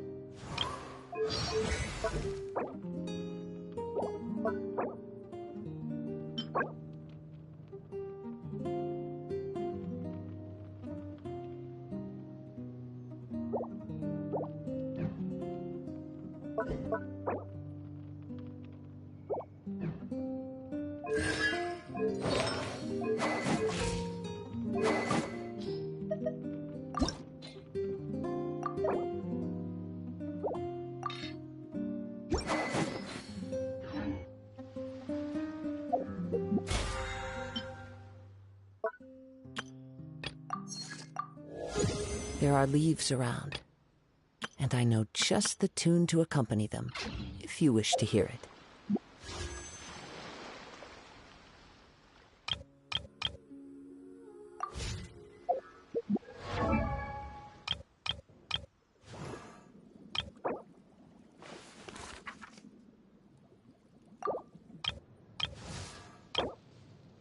Huh?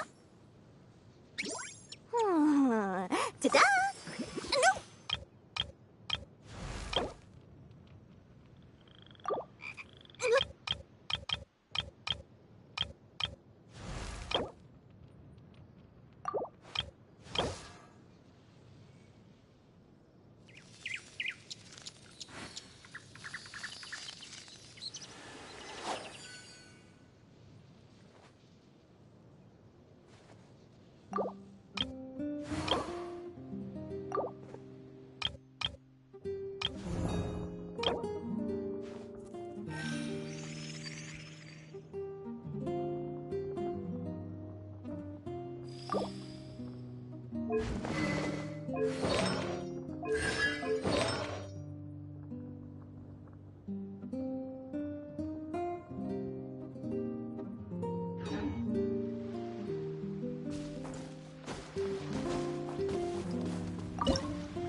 Wherever in this world I roam, I carry memories of my home. The link I have to the land of my birth.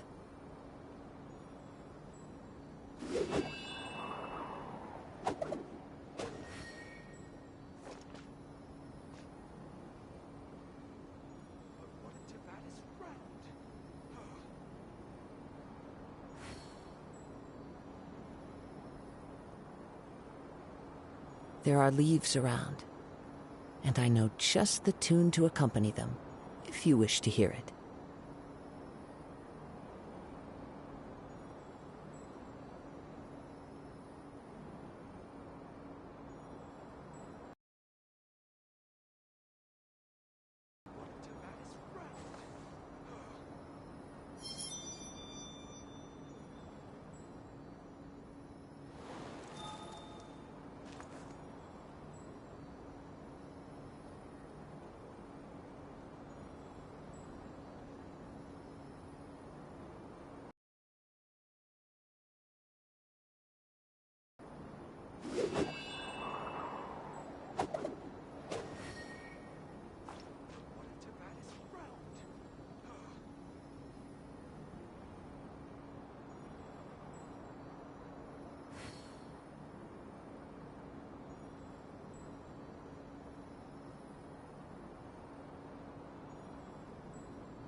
Hey, it's them!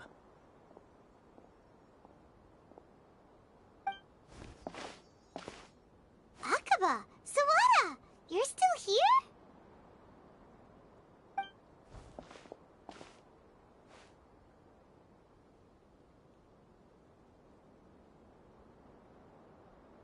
Indeed we are. If you have a moment, we'd love for you to join us once more. We have time. What do you want to talk to us about? It's the same topic we discussed last time. Obviously. Still looking for more info about Tatarasuna, huh? Should we join them?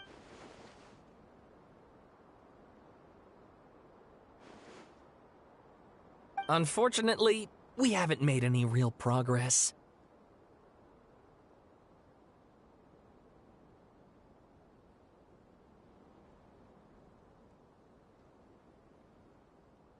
Huh? Oh, of course. I presume you'll want to read mine as well. Here.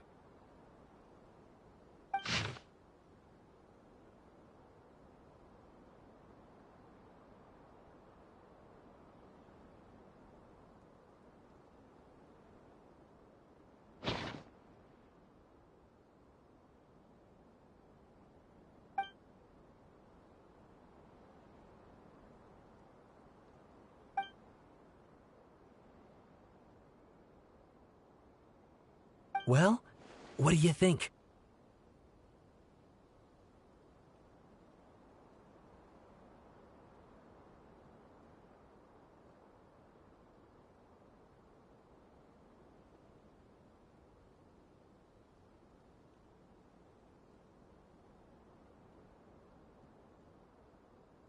Hey, Traveler.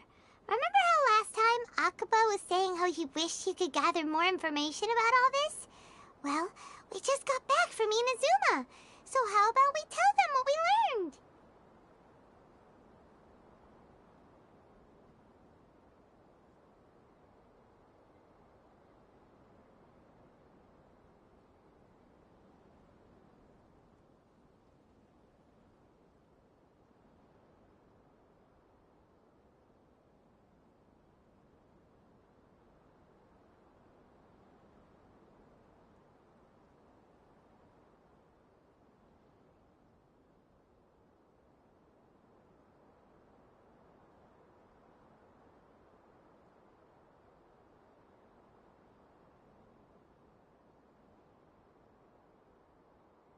What did you find out? Something big? It's a long story. Basically, we have some friends in Inazuma, and...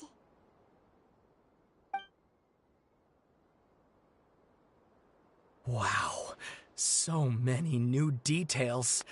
Thank you so much for sharing that with us. Well, well. So it all comes down to one man's desire for revenge. Huh. You heard this from a member of the Amanoma clan, you say? Then I guess it must be true. Ugh. So there's no ghost story here after all. This new information actually lends further credence to my hypothesis. Evidently, swordsmiths were seen as having an incredibly prestigious role in society those days, to the extent that harming them was conceived of, at least by the perpetrator, as a way of exacting revenge against those in power. Yes, okay, point taken, you were right. But that doesn't mean I can't carry on with my novel. And they're back at it. These guys are really into this.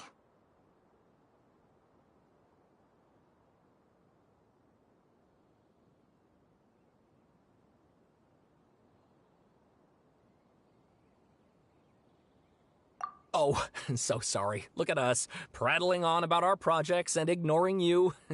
Thank you so much for the information. You're welcome. See ya. Keep us in the loop if you find out anything else. Will do.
Paimon, how have you been?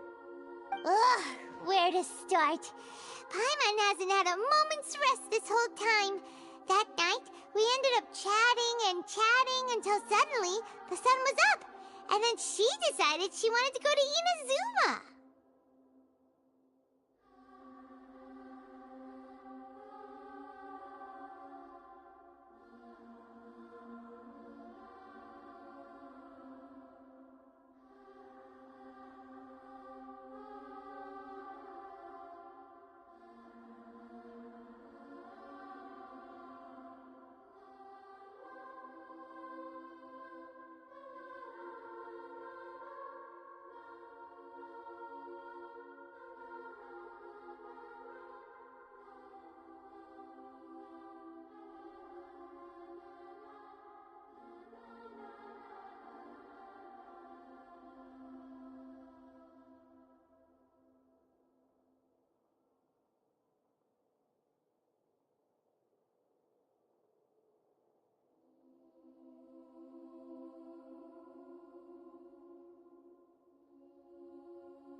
The Balladeer?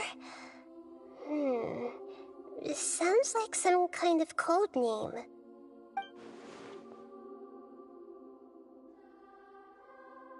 You look troubled. Is there something you need to tell me?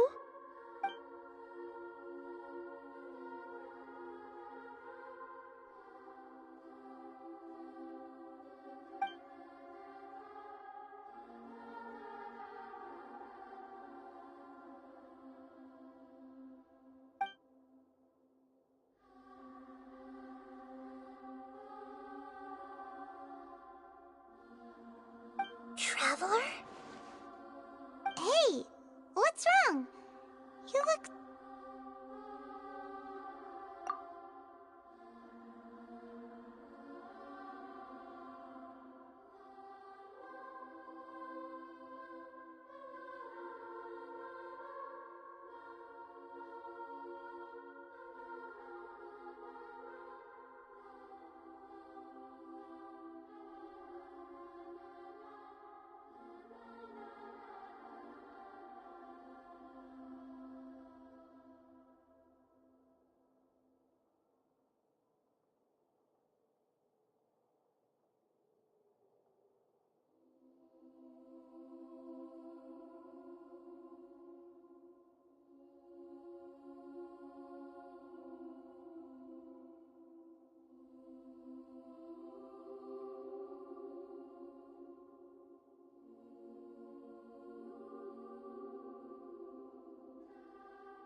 quite a story.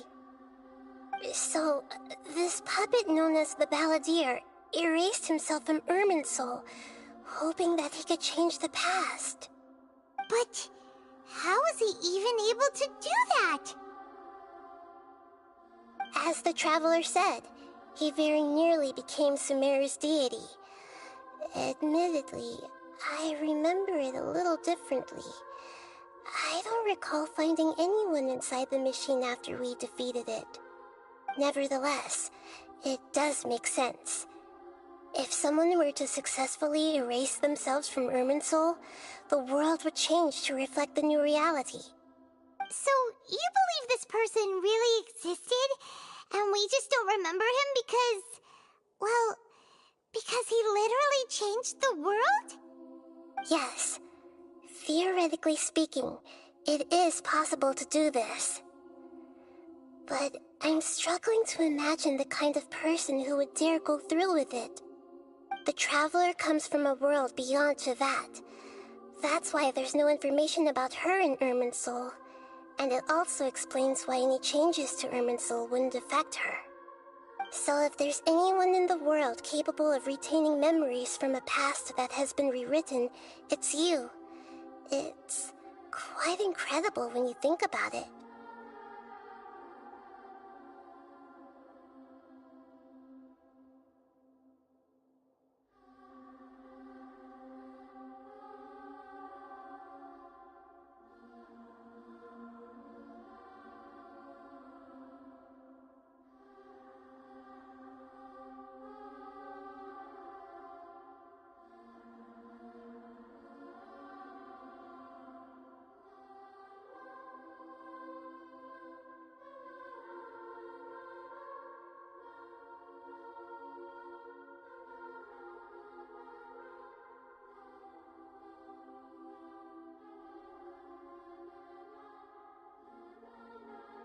Paimon's having a hard time understanding this Balladeer guy's motivations. Why did he do it? I can only make inferences based on the information we've been given. As for what kind of person he was, only you remember that.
Something else worrying you?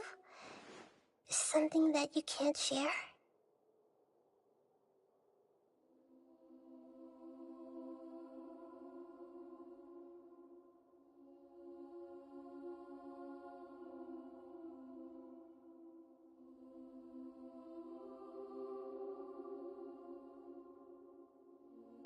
It couldn't change the fate of the ones who had died, right?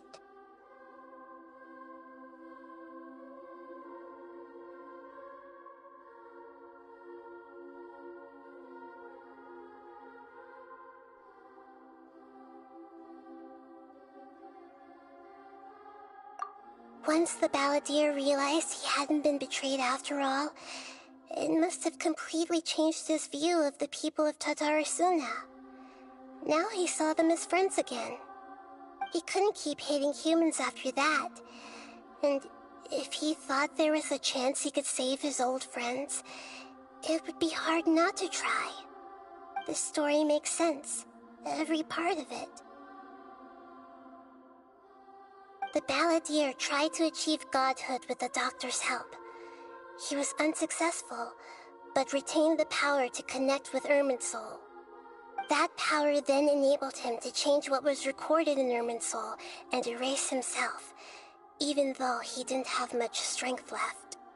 Yeah, it does make sense, but it still ended in tragedy for his friends. It just feels so hopeless. He gave everything to do this, but it seems like he got nothing in return.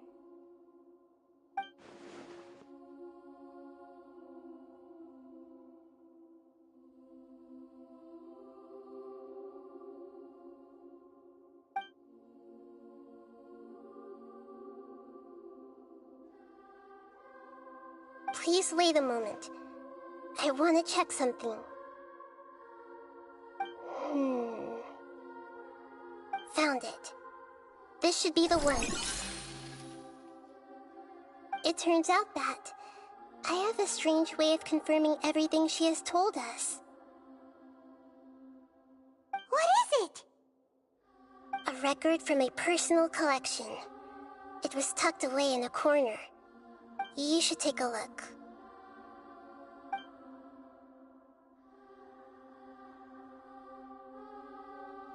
Is this a fairy tale? Who wrote it?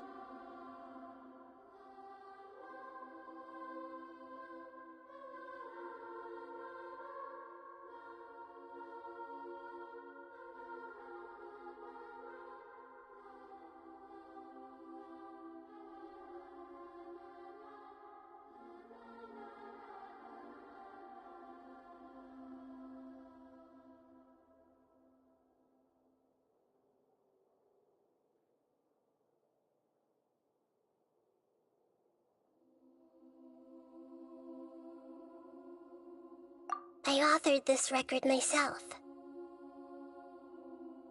Huh? You wrote a fairy tale that somehow has something to do with the balladeer? When combined with the traveler's narrative, it's clear that this story is an allegory. Everything in it is a symbol for something else. Hold on. So this record survived from the past? Yes. Any information about the balladeer or the kabuki mono in other records will have been changed. But I wrote this story in a way that means it was left intact. Changing the information in Irminsul changes to that. But Irminsul can't change information that was well hidden in advance. I guess I must have written this story as a backup before the balladeer entered Irminsul. That's incredible! What a great idea! And sending the traveler into Irminsul with the balladeer must have been a further precaution. I knew she'd remember everything. This story is abstract enough that it still resonates with the present information recorded in Irminsul. But if we connect all the different pieces together, the true story that emerges is the one she told us. The now erased life of the balladeer.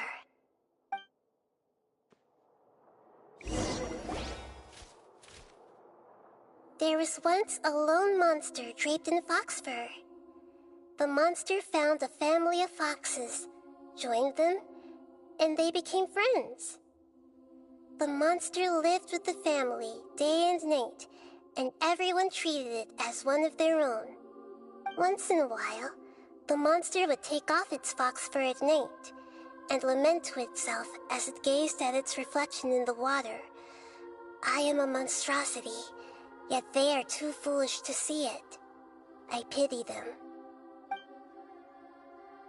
But the monster soon found solace when another came to live among the foxes who was not their kin.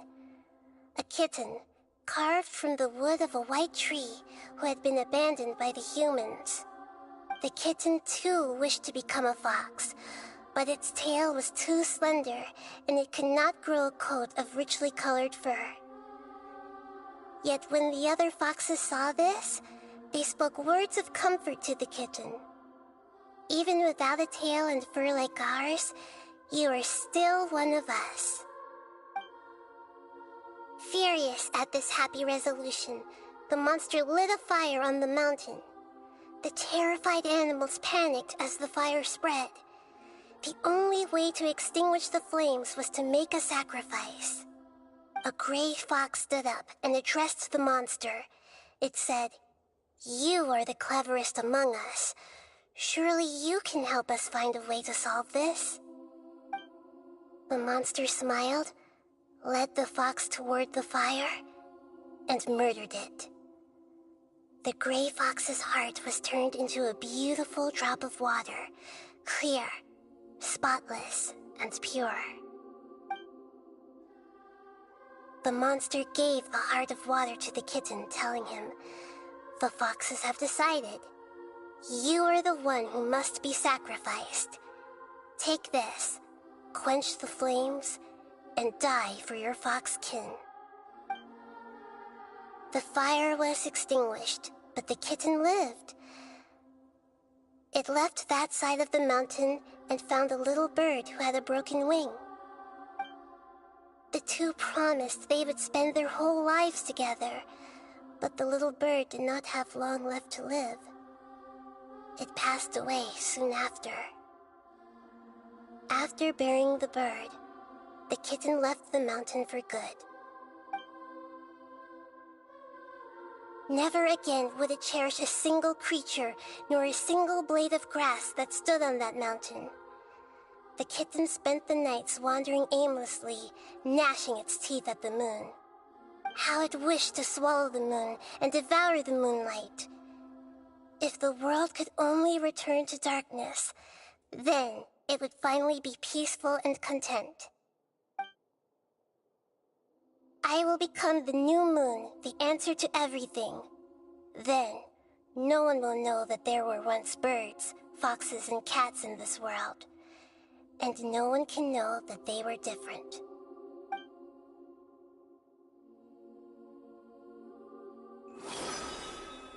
We solved it!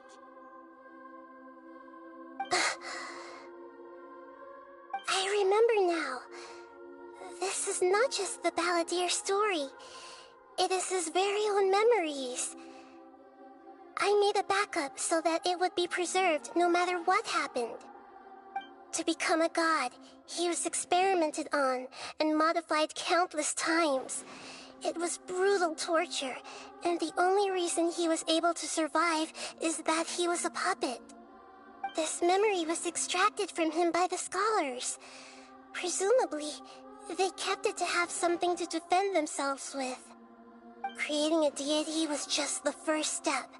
Some of them wanted to be able to control it. That's why they backed up his memory for later use. I buried it deep inside one of my own dreams, and then hid it inside an allegorical story so that it wouldn't be altered. It's hard to believe that this person really existed, let alone that he tried to get rid of us on more than one occasion. Paimon has no memory of him at all. He completely vanished like a puff of smoke. The Balladeer agreed to help me look for information about the Descenders, and although he was unsuccessful, he still helped you. Before he vanished, he confirmed an important detail, that Conria was where your twin first came into this world. We still don't know how the change to Irminsul will affect the senior ranks of the Fatui, but in all likelihood, they won't even remember their own Harbinger. It sounds like Paimon wouldn't like this guy a whole lot if he was still around. But still, Paimon doesn't like the way it all ended that much better. This is why wisdom alone cannot answer all our questions. We look, we see, and we comprehend, but the question still troubles us. So the answer is not everything. People yearn to find the truth and then conquer the troubles they face. When you give someone the truth, you give them a chance to choose their own destiny. To others looking on, This may seem like a pointless endeavor, but for him, the chance to act on his desire to disappear must have meant a lot. Never forget that even when we walk beneath dark clouds along a road filled with suffering, the light of wisdom is always there, guiding us toward a better destination.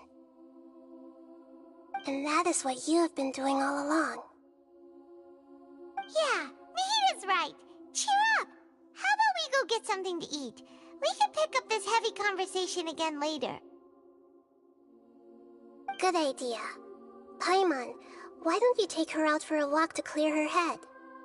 You got it! Come on, Traveler! You need to get out of your head for a while. You'll feel much better after taking a walk.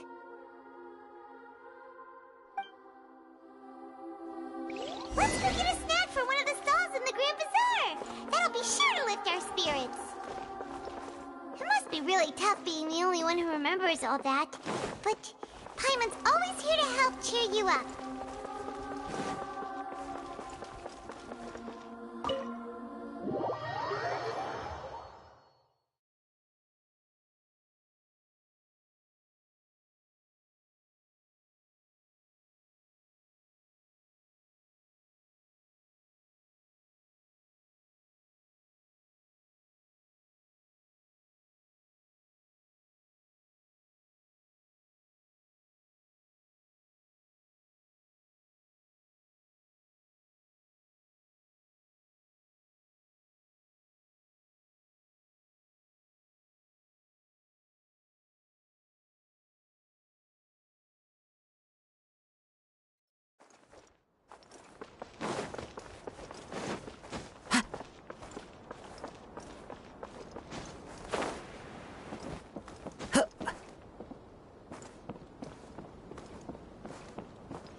Yeah.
I must leave no stone unturned.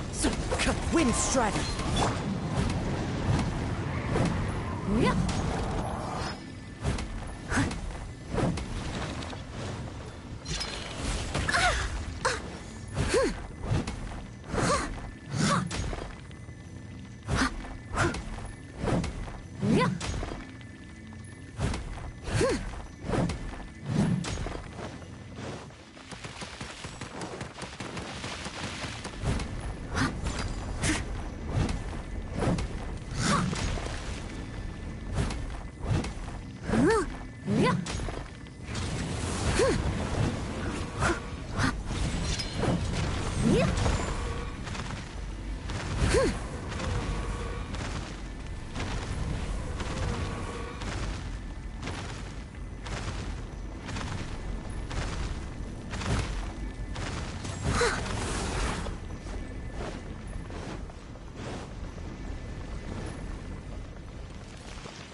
Someone needs assistance.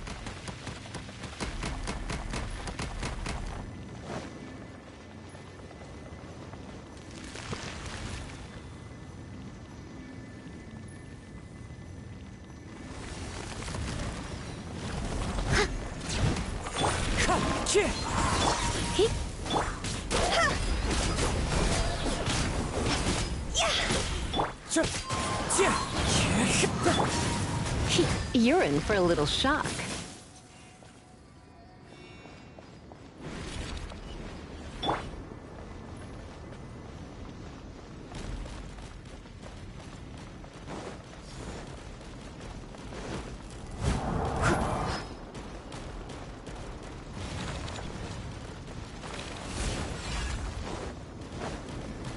Leave it all to me.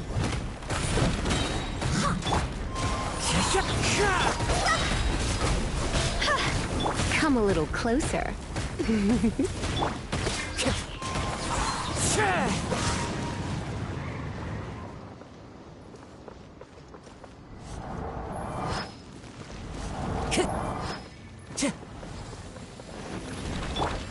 Steady as stone.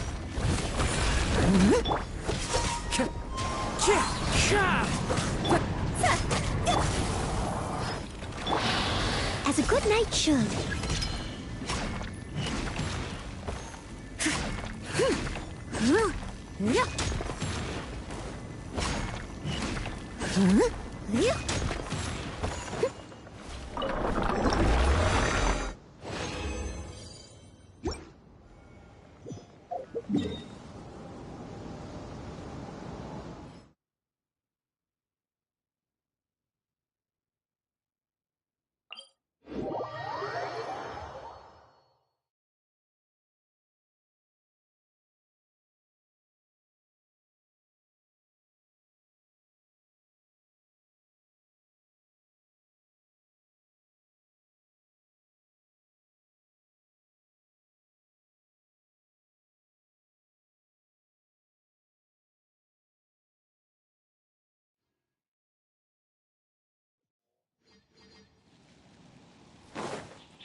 Someone needs assistance.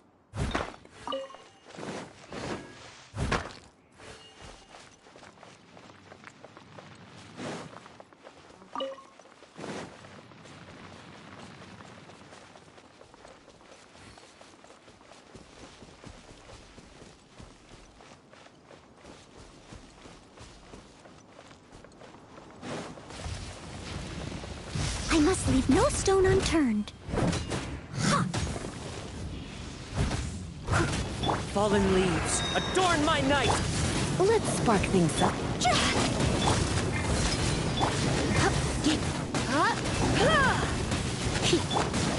The wind knows it. Time to go! See?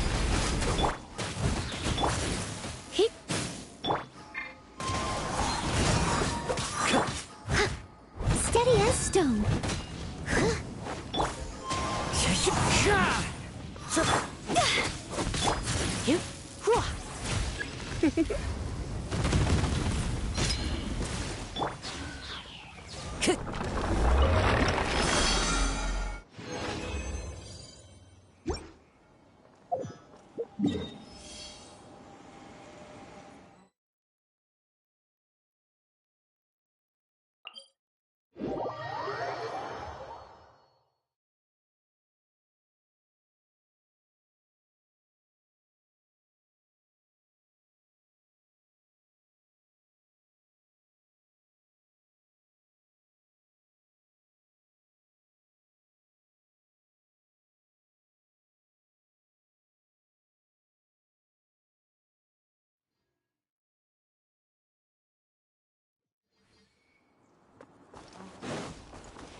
One with nature.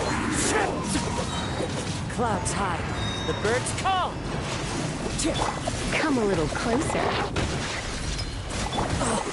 Time to go.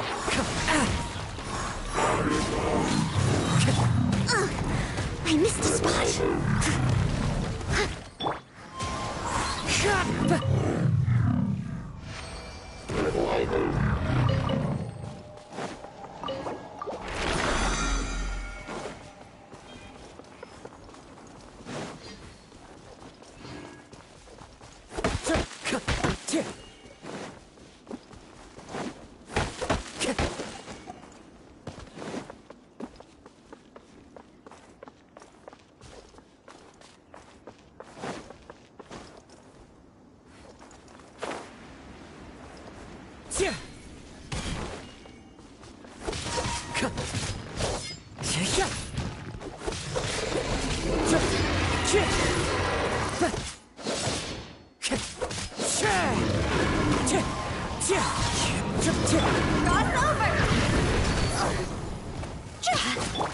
Try not to enjoy. Fallen leaves, adorn my night into the wind.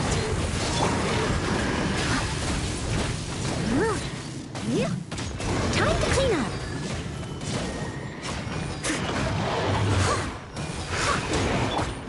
One with nature. You're in for a little shock.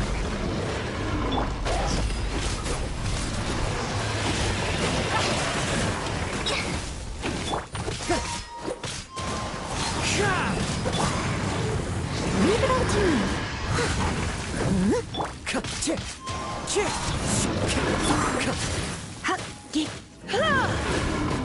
Come a little closer.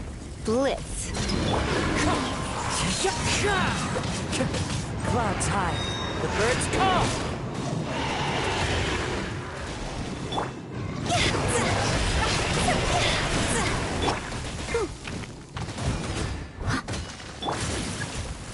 I must leave no stone unturned. You're in for a little shock.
Why not keep me company for a while? There'll be plenty of time for work later.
What should we eat first?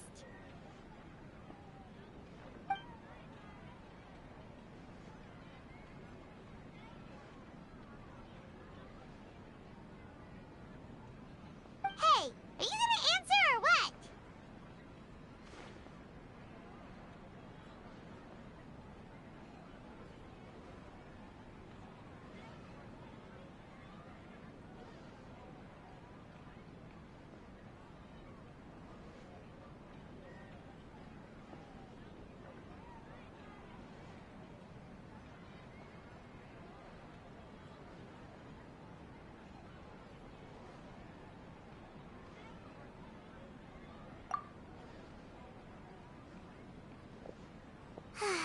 Alright, whatever you want.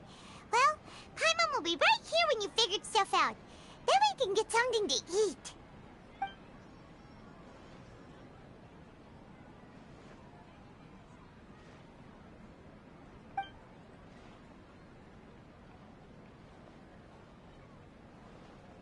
What is it?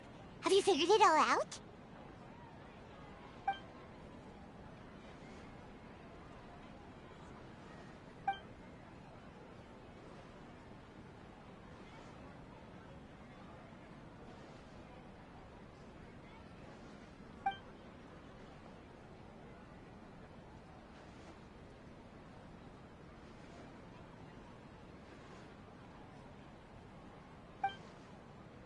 Why'd you jump up all of a sudden?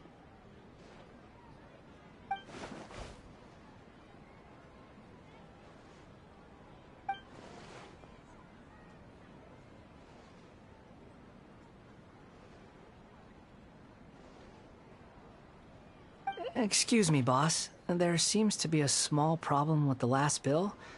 Look, here.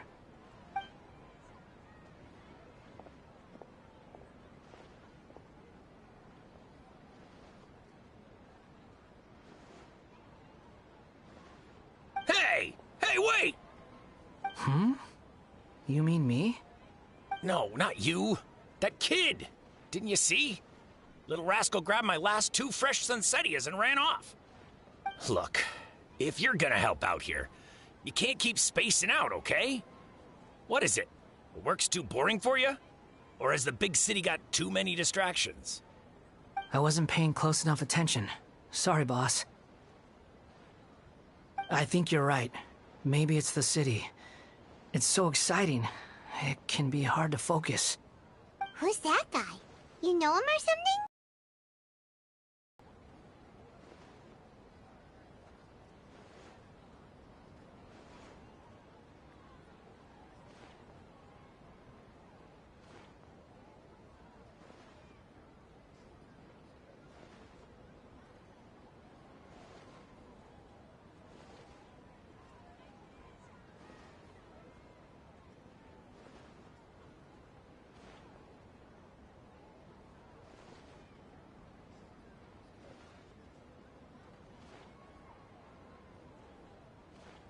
He's who? You're a strange one, kiddo. You say you don't want any money for helping out here, and then when I actually give you some work to do, you keep letting yourself get distracted. I don't want to take advantage, so I'm happy to pay you what I'd pay anyone else. But if you keep acting like this, pretty soon I won't be able to afford to. No, please. I mean it. You don't need to pay me anything. I'm just so thankful you agreed to take on an outsider like me. You're welcome, I guess. But I got bigger things to worry about. Look, we're all out of Sunsettias, and I promised the lady down the street I'd deliver a fruit bowl this evening. Leave it to me. I'll find some more. Just a moment. I'll be right back. Stop. I'm gonna level with you, kiddo. I've never met a worker who said they didn't want a wage before.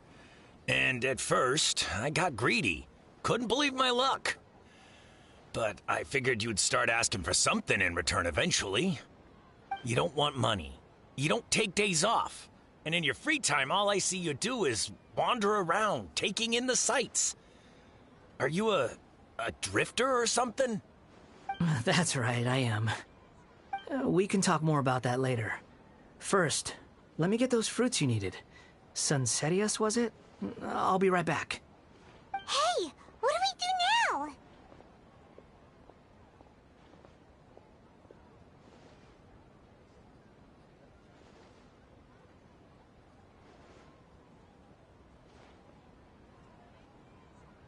Okay, stay out of sight. Don't let him see you.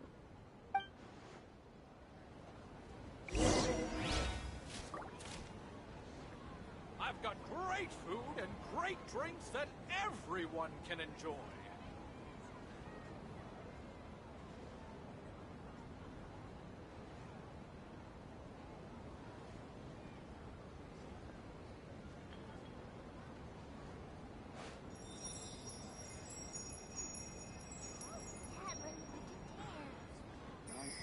Welcome.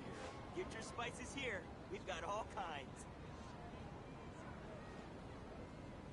I've got great food and great drinks that everyone can enjoy.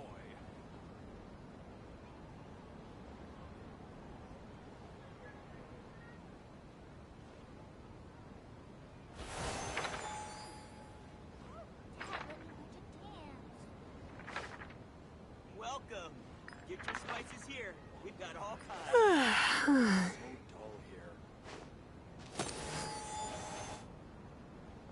I've got great food and great drinks that everyone can enjoy.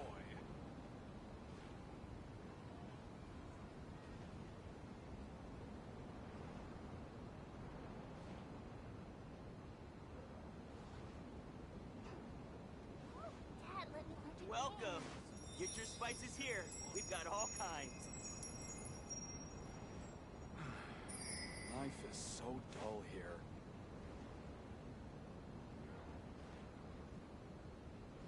I've got great food and great drinks that everyone can enjoy.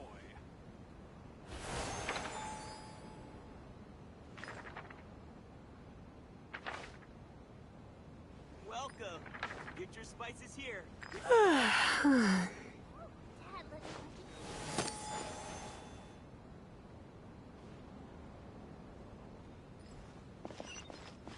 wonder, could the treasures I discovered in my youth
In my opinion, Shoots is the best stall in the whole business.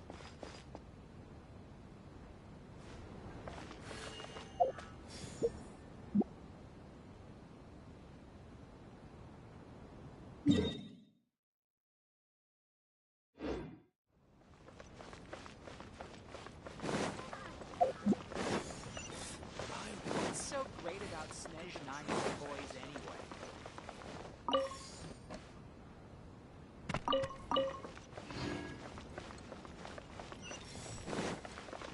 In my opinion, Shoots is the best.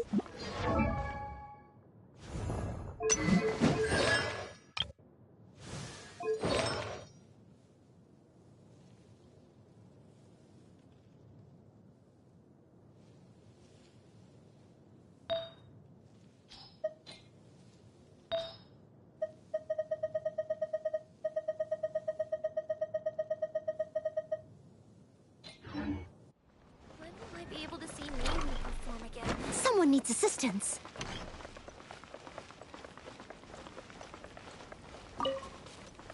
Okay.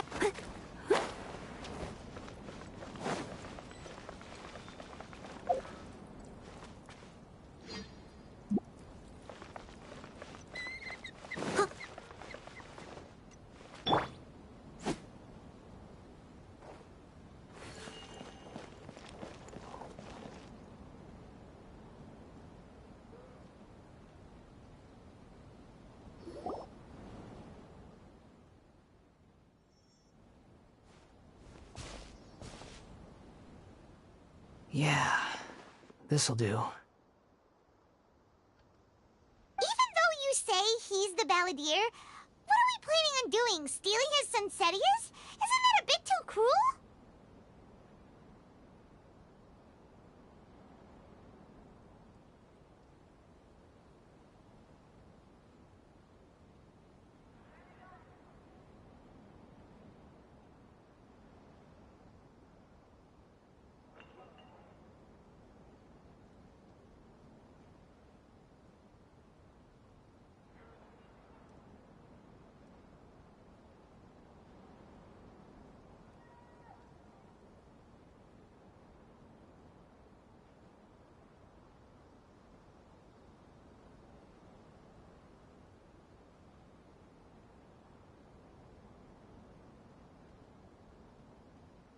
Oh, all right. This should be enough. Guess I should wash them before I take them back.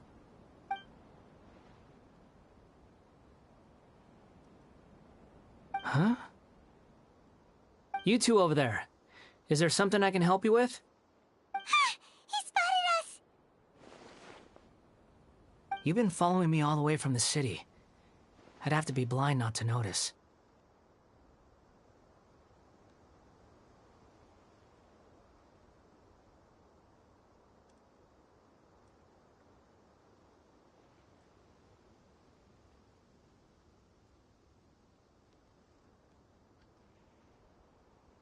Have we met before? No, we haven't met. But you know me?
I have no recollection.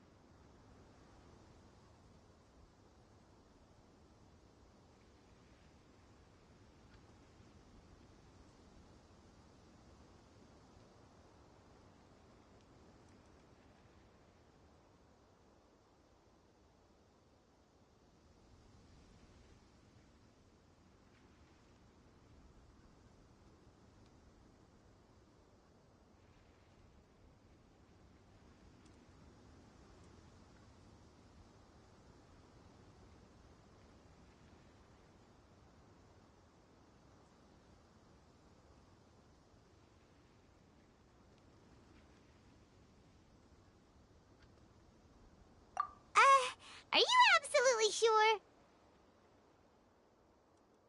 Sorry, but I just can't take your word for it.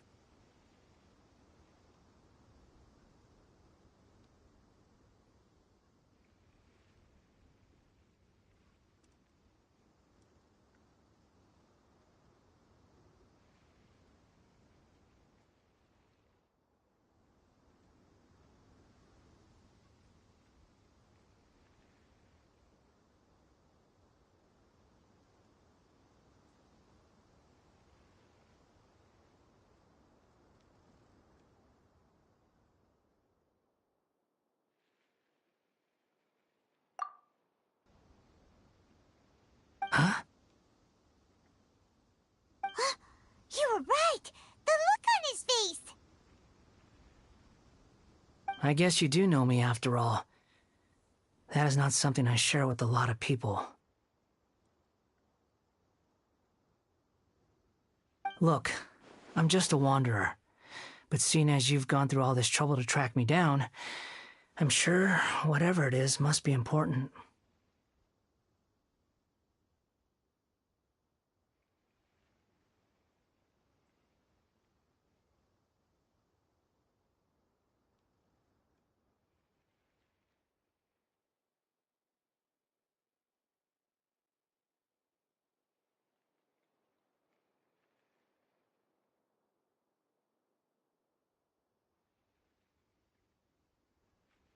Okay, but please let me deliver these goods to my boss first.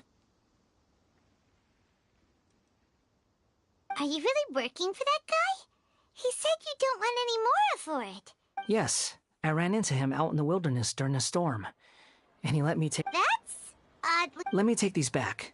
Then I'll come with you. Then let's return to the city.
Whenever you need me, I'll be there.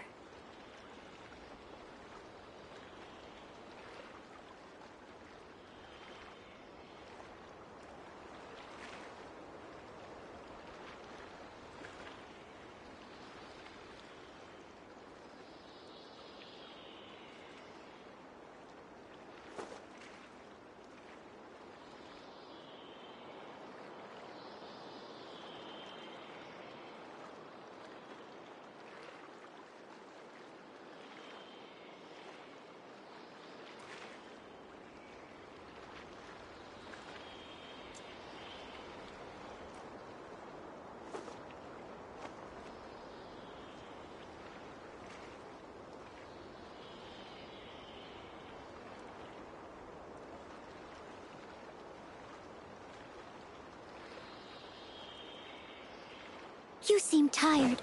Would you like some tea? I'll brew you some. Do you take sugar? 1 cube or 2?